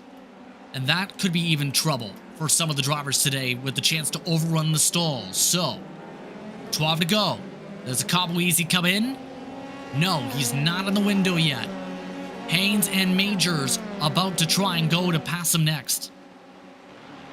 And I think they'll make pretty short work of him, to be honest, with Hamilton's clear handling struggles at the moment. So slow through Eau Rouge, and they're just going to gobble him up now down the straight. In fact, he's pulling to the left, not even bothering to defend. He knew that the attack was coming, and Joey Haynes is going to get past him. Can Jacob Majors follow him through? It looks like he will, yes. So Jacob Majors picks up the place too. 2 more spots lost by Hamilton, who just cannot wait for a chance to come into the pit lane. Cabo Easy in the past few laps alone has, with that damage, lost himself, comparative to Max Preston, more than 10 seconds. Crazy how big the difference on where the damage can be. If it's on the end plate, or part of the wing, or if it's on the nose cone. Well, yeah, because it looked like Preston ran into the back of a Cabo Easy as well in that moment at the chicane. He got lucky that his car isn't as badly damaged, if at all, and Hamilton really having his race ruined here. But he's being sensible here, Hamilton, actually, in that he's not fighting this. He knows that he's wounded, he knows that the other cars are faster, and that it's more important for him to just roll over, let them go, and survive until the pit stops. He's always got a chance to bounce back after that pit stop, and any points he can score here today are valuable. Better to reach the end and score some points than fight too hard with a damaged car and not finish at all. Robert Ridgway, by the way, closing in as well as Michael Myers. I have to say, in terms of 72, this is the best run we've seen from Majors too in a long while. You've usually seen him around this point a couple times here and there, but he has DNS'd and DNF'd in the past 2 races. His most amount of points scored in around 25, which is a top 10 or so. He's not been consistently in the top 10, and today has been a different mark. He's been consistently, because in part with the damage avoidance, been able to jump up to 7th.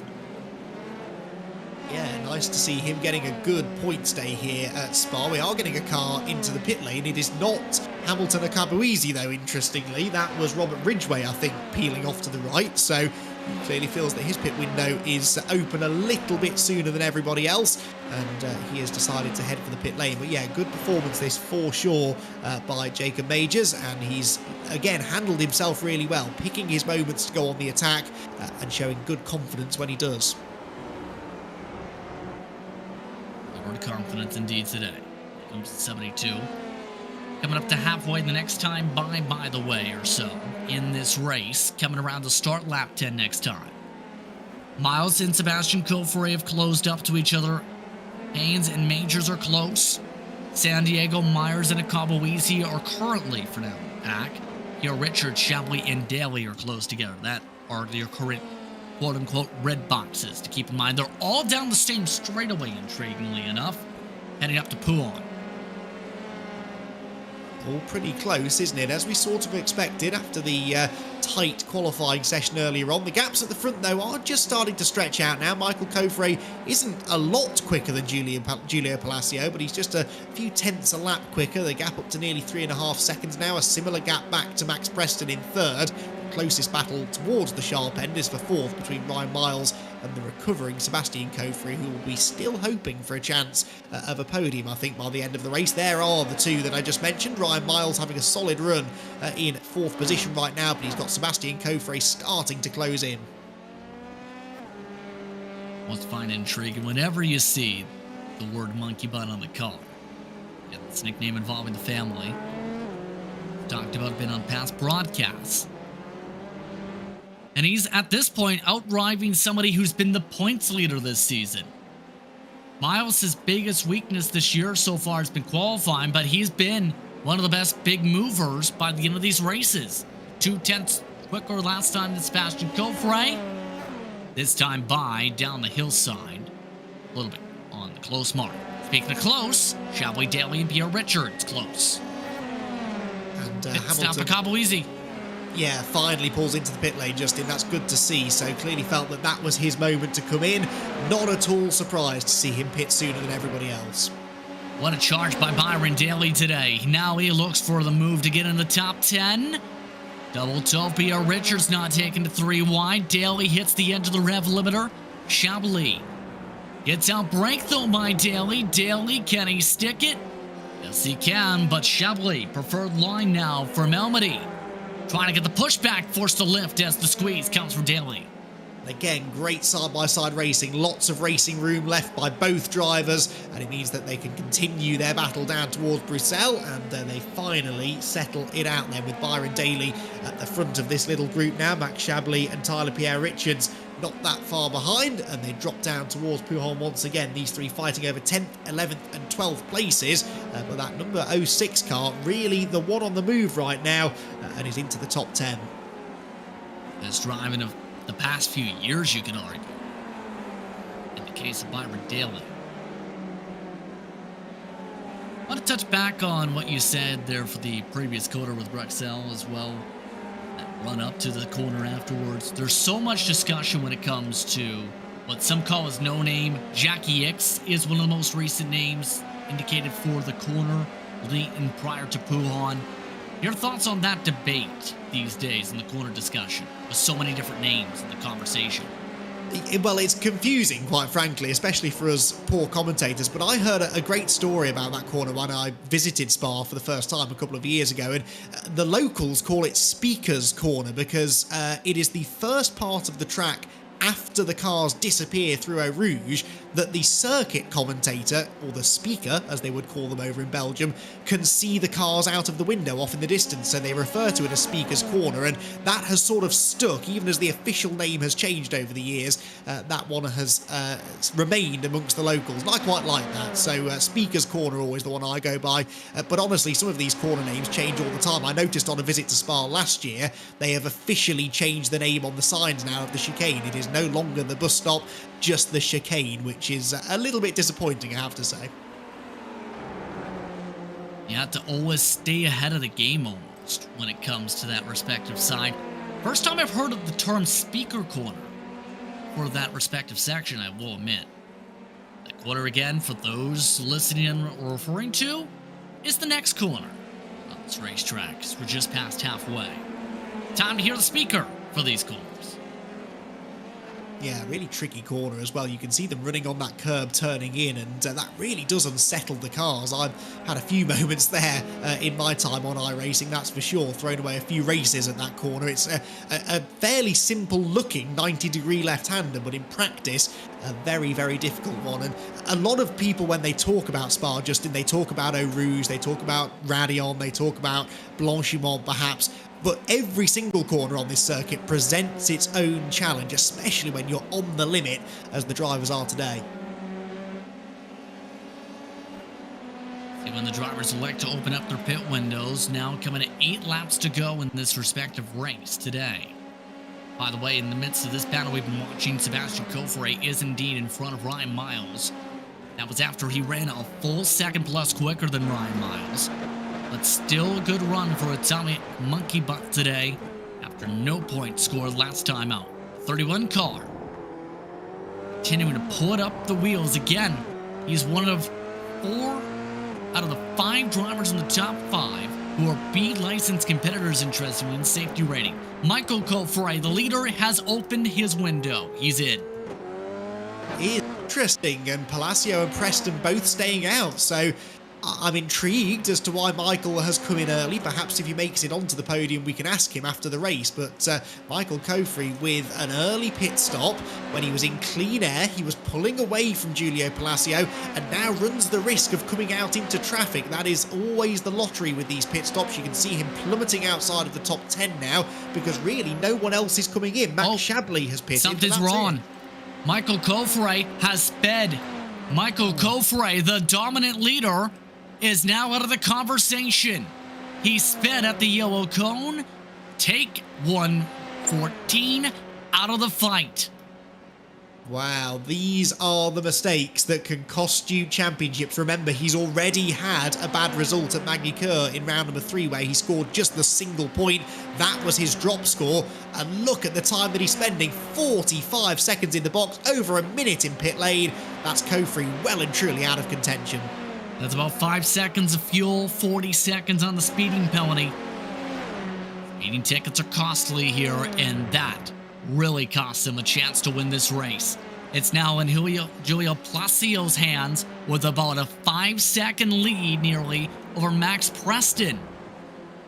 And keep in mind, Sebastian Coffre and Ryan Miles are still in the conversation with the two.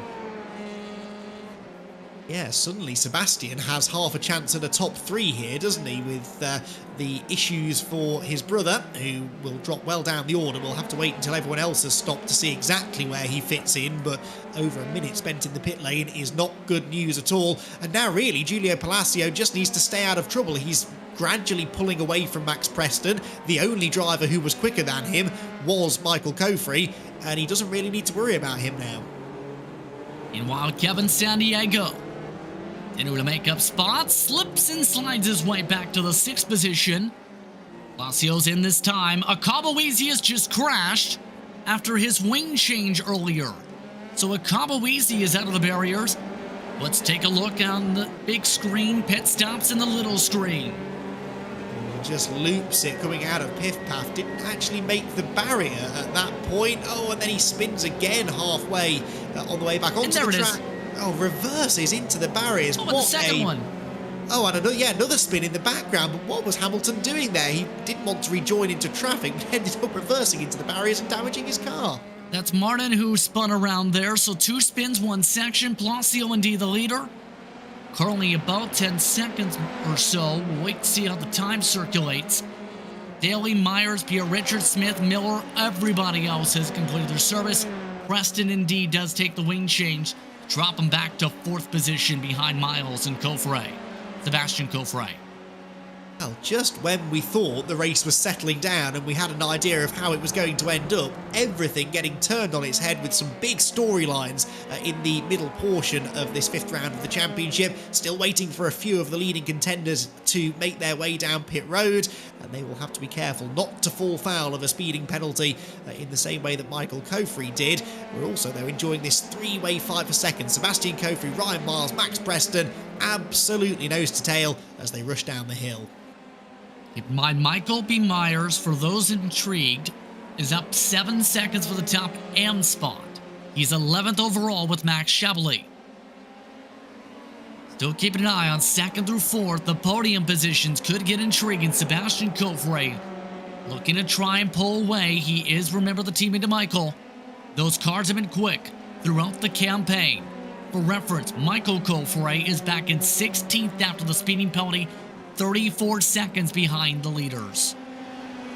Yeah, that's right, and a long way behind some of those who have already pitted as well. So once these leaders come in, they're definitely going to slot in ahead of Michael. That was a very costly error in the pit lane. making their way back towards Blanchimont towards the end of the 13th lap of 19. So we are now getting to the point where I think we'll see most of the leaders coming into the pit lane. And given how close this little bunch are, a quick pit stop could make all the difference and could end up leapfrogging you at least 1 or 2 places up the order. Keep in mind, Miles out of these 3 had the quickest out of the 3, 4.8 seconds compared to the 5.1 for Sebastian Coffret. Preston did have to take the 12 seconds with the wing change. Coming up to 6 laps to go. Preston way wide, picking up some off tracks. One more lap car comes to the pit lane to close up the cycle. That's Jake Potts. Only Nestor De La Fuente has yet to come down in this race as they make the way up the hill. Will there be a pass? Preston seems to be building up the run out of the 3. Yeah, that's right. The cars have pitted, actually. I'd forgotten about that. So this is a straight-up race for a podium place. Kevin Sandiego moves ahead of Joey Haynes in the background. You can see that move going on, but these 3 staying single file. So Sebastian Coffret has fought his way back into a podium place. He slides the 28 car through Les Combes. Ryan Miles faced with a blinking in and out Max Preston. That's always a distraction from a driver. You never quite know where that car's going to reappear. And a few times it's happened going into the corners as Max has almost looked like he was making a lunge. So Ryan Miles will be really keen to try and get back ahead of Sebastian Coffret and get some distance over that blinking car. Gaboezy just had to serve a black flag, by the way, so incident points are starting to become a major issue for some. And that's something we haven't touched upon today. Remember, this track is considered by many, Andy, to be one of the most difficult to not get incident points at.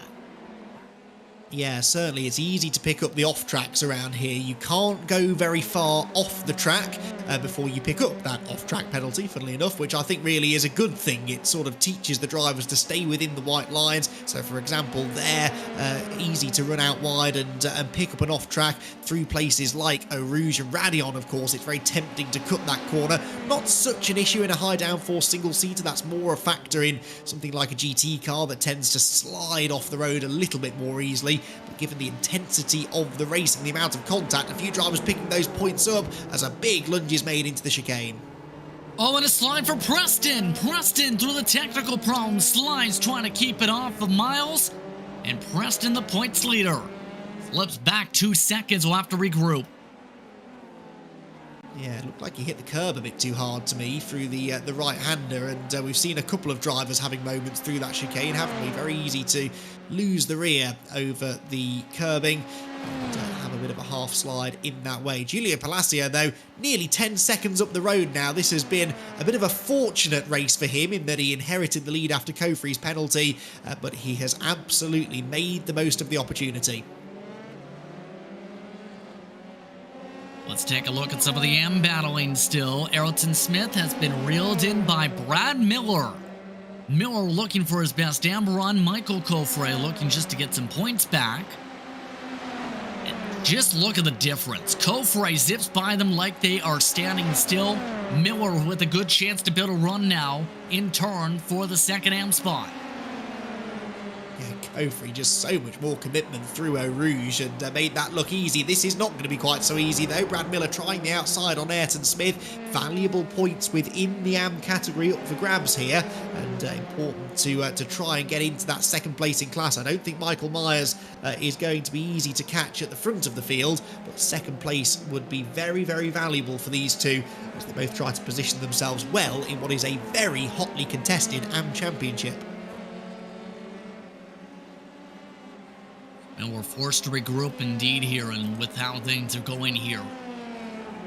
So now it's going to be the huge thing. Can they settle down in particular here? Or rather, can they intensify it up since there's 4 to go?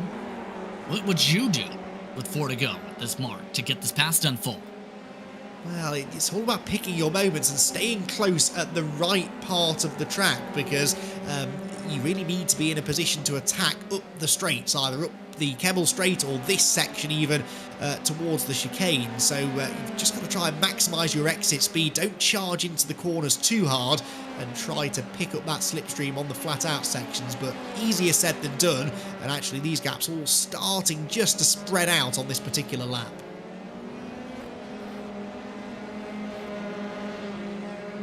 That distance already Michael Coffret's picked up. Smith continuing to play things along forward. 14th overall, rather 15th and 16th overall. They were 14th, battling before that. Miller looking for one of his best finishes in the series tonight. If he can get this job done, he's been really quick down the straights. This is his chance now. I think he's close enough this time towards Eau Rouge. Should be able to stay on the gearbox of Ayrton Smith. In fact, carries a lot more speed up the hill, and he will definitely have the overspeed, not just to get alongside, but I think to actually move ahead into second, long before they get down to Les Combes. So something strange happening there to Ayrton Smith. Just didn't seem to have the grip through Eau Rouge, and that absolutely killed his momentum up the hill and made it very easy for Brad Miller to move through into second. It almost looks like that Miller's car is very set up in terms of downforce for the straights. Smith seems to be much more grippier in the corners with the downforce level. That's a good point. Looking at the rear wings of the cars, they're very different. There's contact. Around goes Brad Miller. That extra downforce through the corner for Ayrton Smith meant that he could carry more speed through Speaker's Corner, but sadly, there was a car in his way. So contact and a spin around. Miller, with one of his best runs at AM all season, having a group back from the side of the track, gets zipped by Le Mans. Miller out of contention for the top 3 in AM class today. Here's a look again. Yeah, I think it's exactly what you were referring to, actually, that Ayrton just has more downforce, carried so much more speed into the turn, but you need to react to what the car ahead is doing. You can't drive through the car ahead, and that really is what he tried to do there. Not intentional, I'm sure, just a difference in setup between the two cars, but real shame that had to end in contact. That'd have been a great fight. Would have been a really brilliant one. You know what could still be a decent fight? Sebastian Coffret and Ryan Miles. Miles is not letting this go. In fact, he's done a really good job of holding the draft. Good run coming up the hillside up to the Kemmel Straight.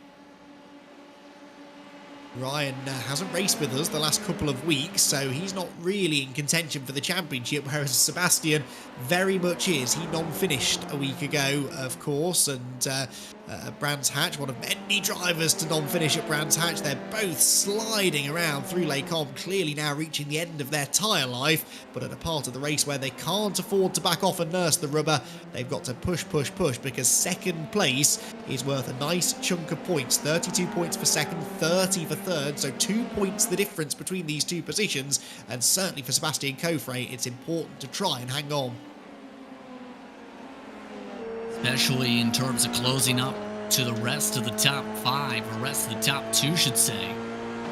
Good chance to pick up points in terms of Preston by a few spots. Michael Coffret definitely will pick up some points on today without the drop factor down. Miles in particular, though, despite the 2 DNSs, could be in the conversation for the edges of the top 10 after today. Especially with Waring not starting tonight. Yeah, that's true, actually. He is set to gain quite a bit here, and drop scores might help him out slightly into the second half of the season. Right now, though, he's not thinking about the points. He is thinking about second place, and he's definitely closer this time into the chicane. So we're going to have 2 laps to go at the end of this one. Can Ryan Miles pick the pocket of Sebastian Coffret, who runs deep into the corner, almost contact on the way in? That was as close as you can get to a broken wing without getting one. Ryan Miles is not giving in. Miles nearly ripping through the pocket of Sebastian Coffret for a moment. 2 laps to go for the leaders this time. Bad run, Sebastian Coffret through the final corner. Now up to Rouge and Radion. Miles looks to set up a chance, looking for his best career finish in the series. Under 2 laps to go. Up the hillside they go. Into the curbing goes Sebastian Coffret. Miles plants it for the run. He's got the draft. I think Sebastian's starting to struggle for handling here, and this is Ryan Miles' opportunity. Pulls to the left-hand side. He's got the overspeed. He's got the overlap, but he's on the outside line. Is Sebastian brave on the brakes? Not brave enough. Ryan Miles sweeps across in front of him and takes a well-deserved second place. He's got to defend it, though. Still a lap and a half to go. Still, that's going to be the tough part here, Andy. chance Sebastian Coulthard gets the draft right back. Yeah, crucial middle sector this for Ryan Miles, but I do think that Sebastian is starting to struggle. The back of the car doesn't look very healthy. He's understeering as well through some parts of the course. Here is a moment going out of Les Combes for Hamilton Akabuizi, who has had a bit of a day to forget. A strong qualifying performance, but that car is not really underneath him right now. Another spin coming out of Les Combes, and more ground lost. Preston is back within the draft, these two for the podium positions. Expecting the white flag this time by. Now it's the matter of, can this be held on to by Miles? Sebastian Coulthard staying within a couple car lengths. Good run. Heading this time out to Stavlo, up to Blanchimont. Preston now losing ground yet again. Big chance for Sebastian Coulthard for the dive. Up towards Blanchimont. Coulthard times it. Uses a bit of runoff. Looking left. Peaks right. Blocked by Miles to the left. Blocked to the right for a moment. Sebastian Coulthard forced to reset, coming to the white flag this time. Great stuff, Ryan Miles. Oh no, Miles goes around. He went in too deep into the chicane. He lit up the rear tyres on the exit and throws it all away after that brilliant drive through the field. Sadly, has to now settle, it seems, for 5th position at best. What a shame. Just made the mistake going into the chicane and an even bigger one on the way out. Talk about pressurizing a mistake. It comes coming to the white flag this time around. Ryan Miles in position for a career best finish. Instead, now we'll have to battle for 5th. White flag already taken by Placio, Coulthard, Preston, and San Diego. Final time around from Spa. Well, the drama in this race here at Spa. We had lots of it at Brands Hatch a week ago, but in this one, it has been a top quality race with a few of the front-running drivers succumbing to the pressure ultimately. Sebastian Coulthard now looks as though he might hang on to this second place, but despite Max Preston's late charge in the race, Kevin San Diego's recovered well as well. Remember, he had a spin a little bit earlier on too. He looks set for 4th place, but it has been an absolute clinic put on today by Giulio Palacio, inheriting the lead after Sebastian Coulthard, after Michael Coulthard's pit stop penalty, but he has driven a flawless race himself and is now less than half a lap from his first win of the season. Lead falling into the lap of the 194 today. Sebastian Coulthard, it's not falling into his lap. A second spot full yet. Make no mistakes on the final lap. Among some of the final battles, Brad Miller has retaken 3rd and M at least. Be it. He had a chance in getting another spot higher in the battle with Smith. 10 seconds up the road is Smith. All this as well. Placio had things fall forward in his lap. Just a few more turns away from victory 3 in open wheel competition on Thursday nights. PRL. This time in the Formula 3 series powered by VCO. Coming through the final sections, Placio looking to celebrate. Expecting him to reach the finishing mark next corner to close out the round. The halfway point of the season, we'll see Giulio Placio for Speedworks take the win. It's Placio time from Spa. Sebastian Coulthard, Max Preston, Kevin San Diego still in a stern line. San Diego needing a mistake from Preston, doesn't get it. So it's Sebastian Coulthard, Max Preston on the podium. Oh wow, Michael B. Meyer survives a crazy race for most of the M class again.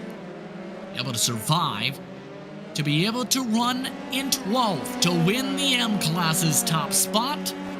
He gets it done at Spa. 12th place worth 19 championship points as well, and that will move him right towards the top of the AM Championship. A big points day today for Michael Myers. He's had to fight hard for it, but a well-deserved class win. Ayrton Smith will come through for 2nd in class, and we just saw Brad Miller there recovering nicely to claim a class podium as well. Quite a few drivers having to recover from earlier dramas, some better than others, but certainly that will shake up that AM Championship as we sort of expected today. Rough day for Ray Courtney. Had to start off the race with an early pit stop for some wing changes. Entered Ray Courtney all the way back to 21st. You have drivers such as Nestor De La Fuente. Goes towards closing stages, looking to just end it here. One of the final drivers, in fact, the last driver. Once the lead lap credited drivers outside of Eric Dubé.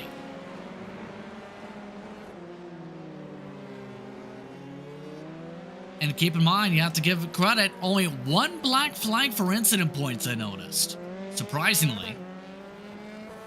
Yeah, good point, actually. We saw a lot of drivers going around and running off track, few bits of contact as well, and damage incurred, but not too many penalties, and actually not quite the same attrition rate that we saw a week ago either, so that was good to see. Despite the early drama, I feared the worst on that first lap when we had a multiple cars shunt up at Les Combes, but after that it settled down into just a really entertaining race.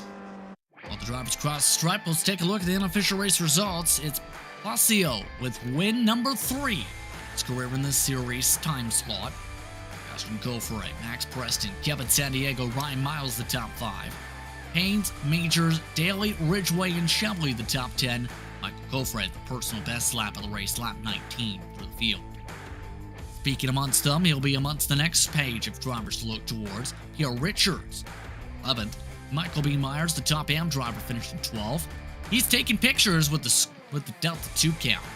Michael Gofre did get to 13th, Stephen Ritters to 14th, Harrison Smith, Brad Miller, David Lamont, Sergio Gonzalez Martin, James Cartner, and a very bad race for Hamilton and Cabo Easy.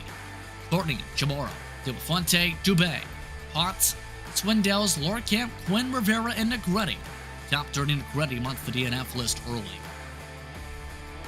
Also DNFing early in the race, Hardman, Coons, Broomhead, Peterson, Gofre, Juan Gofre, Davidas, Duhamel, and Keynes. 38 entries today. So top to bottom and your unofficial race results today. Drivers getting some chances to get themselves situated. For a race winner waiting for second to hear from, but we do have one to hear from. We have Max Preston. Third stop on the podium today. The points leader coming in. Another top 5, Max, to keep the consistency up. Oh, yes. Thank you very much, gentlemen. And I'm glad to be back in the broadcast booth with both of you tonight. Well, first things first, talk us through what happened between you and Hamilton and Cabo Easy amongst the Ints, as well as a couple of the others. Some wing damage for you and a Cabo Easy. Yeah, it was we just got completely bunched up there in the chicane. I think San Diego had he got a little bit loose and scrubbed some speed off in the middle of the chicane there. So Hamilton had to scrub quite a bit of speed just to avoid hitting the back of him, of which, it was already too late. We just had too close of a gap between each other. So it was a bit of an accordion effect, and we just ended up kind of rear-ending one another. I was hard on the brakes and trying to get out of the way of Hamilton, but Hamilton just tapped the back of San Diego, but San Diego kept going. So I actually didn't even notice the damage until I went to the pit stop, and then it said during my fuel stop that I had required repairs for 7.5 seconds. So and that was when I actually learned about my wing damage. But Hamilton certainly picked up some wing damage there, and that was really too bad because he showed a lot of speed tonight, and he's had great pace this entire series, and he deserves to be finishing higher up. So it's unfortunate for him, but definitely, it was just one of those events where that's racing, right? You can't really avoid it sometimes, and other times you just got to try and come out with the best result. Even if you have a little bit of damage, just keep on going. That's what Hamilton was doing, and that's what I was doing as well, just unbeknownst to me. Well, thank you very much for your time, Max. By the way, able to survive the technical issues too. Congrats on the podium. Yeah, thanks a lot, guys. I'm really excited about the rest of the season. Great broadcast tonight. Thanks for all the fans for tuning in, the rest of the drivers as well. And just like to thank the supporters and Andrew Waring and the rest of the guys watching from Spencer Todd's wedding down in Mexico. So congrats to Spencer and his wife and the rest of the family down there. So thanks a lot, guys. Have a great night. Have a great night too. That's Max Preston. Points leader coming in. Third step of the podium coming out. Julio Placio picks up the victory. He's with Andy. Yeah, Julio joining us in the broadcast booth. Congratulations on the race win. It was a pretty quiet race, I guess, for you. At what point were you aware that you'd inherited the race lead?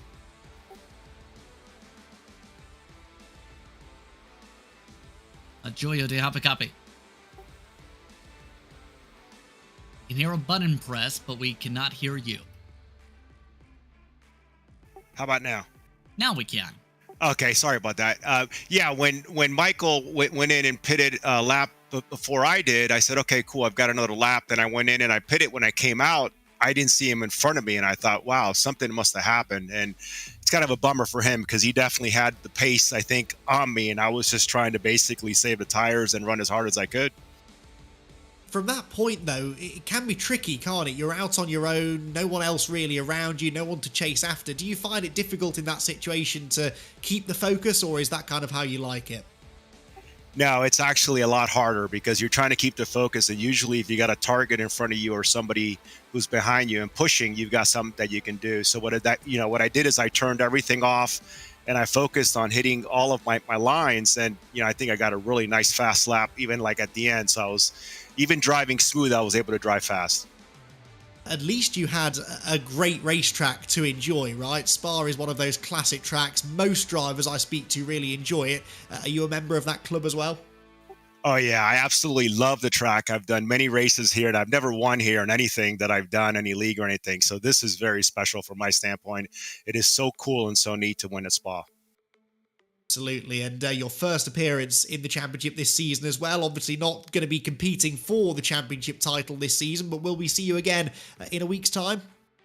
Oh yeah, unfortunately due to work and travel and all the holiday stuff, I had to miss the first few races, which was gutting from my standpoint. But I knew if I get back to Spa, I'm definitely hoping to get back for the for the rest of the season. That is what we like to hear, Julio. Huge congratulations. A really, really good drive for you today. Congratulations on that first win at Spa. Thanks a lot, man. I really appreciate it. And thanks to my teammates at SRT and all of you at, RaceSpot. And I want to do a special call out to my wife. We've been married for 38 years. So she's a big fan and she supports me on this. And it's very, very cool and special. Excellent. Very nicely done, Julio. I'm sure that's going to be appreciated. Julio Palacio, then your race winner here at Spa-Francorchamps. And I think that Justin is now going to be joined by our final podium finisher. In fact, no, Max Preston has left the box already. So, Justin, who have you got? Well, in terms of that celebration, I think we have, and I'm going to take, in terms of that, I'm going to take a wild guess and say we have, is this Michael? Hey guys, how's it going? We have Michael B. Myers, the top AM driver. How does it feel to be the top AM driver, 12th overall? Finally, after last week, it was horrible, but I'm glad to be back this week. We got a good run as a whole team, and I'm glad to be fighting back up there. How would you describe the opening lap to be able to survive that? That was just a matter of survival. That was crazy. I was just trying to pick and choose a good line, and luck and I'm going to credit a little bit of decision making there got me through that, trying to dodge everyone spinning and coming at me there. I was very pleased. With that, some major point tallies, and it's been difficult to score points in your class. How would you describe, in turn, that fight from your perspective? 100%. It's been a battle in the AM class. We've been going back and forth. I know names are popping up and down in our class standings, and obviously we got some good drivers down in here, and it's good being up there fighting with the pros. It seems like one of us is always up there just battling it out, trying to survive and make it to the end. But no, it's going really well. And by the way, some picture time for Scooter Delta 2. Good team performance, I think you could say, right? Or no? 100%. This was probably our best event as a team already. That's why we had our little photo op at the end there. I know someone caught on to that. Well, congratulations on the top AM finishing position tonight. We'll let you get back to the team. Awesome. Thank you. Again, that's Michael B. Myers. I'd like to thank him, Max Preston, Julia Palacio for taking the time to speak with us. Post-race coverage here on RaceSpot and VCO. And after a busy stretch of Grand Prix-style circuits, the next race on the docket takes us to the streets of Long Beach. It's the first very tight circuit of the schedule. 35 laps, 45 minutes on the clock. 8:40 a.m. in-sim start. 9:30 p.m. Eastern Time will be the start on February the 2nd. The F3 Series here on RaceSpot. Be sure to tune in to start off the second half of the year. That note, it's time to say goodbye. We'd like to thank you for tuning in for tonight's action from RaceSpot and VCO. For my broadcast partner tonight, Andy McEwen, for our producer, Hugo Wees, I'm Justin Prince saying so long. Enjoy the rest of your evening. You've been watching Open Wheel Thursday action for the PRL. It's IRL 4s and Formula 3s powered by VCO. Good night.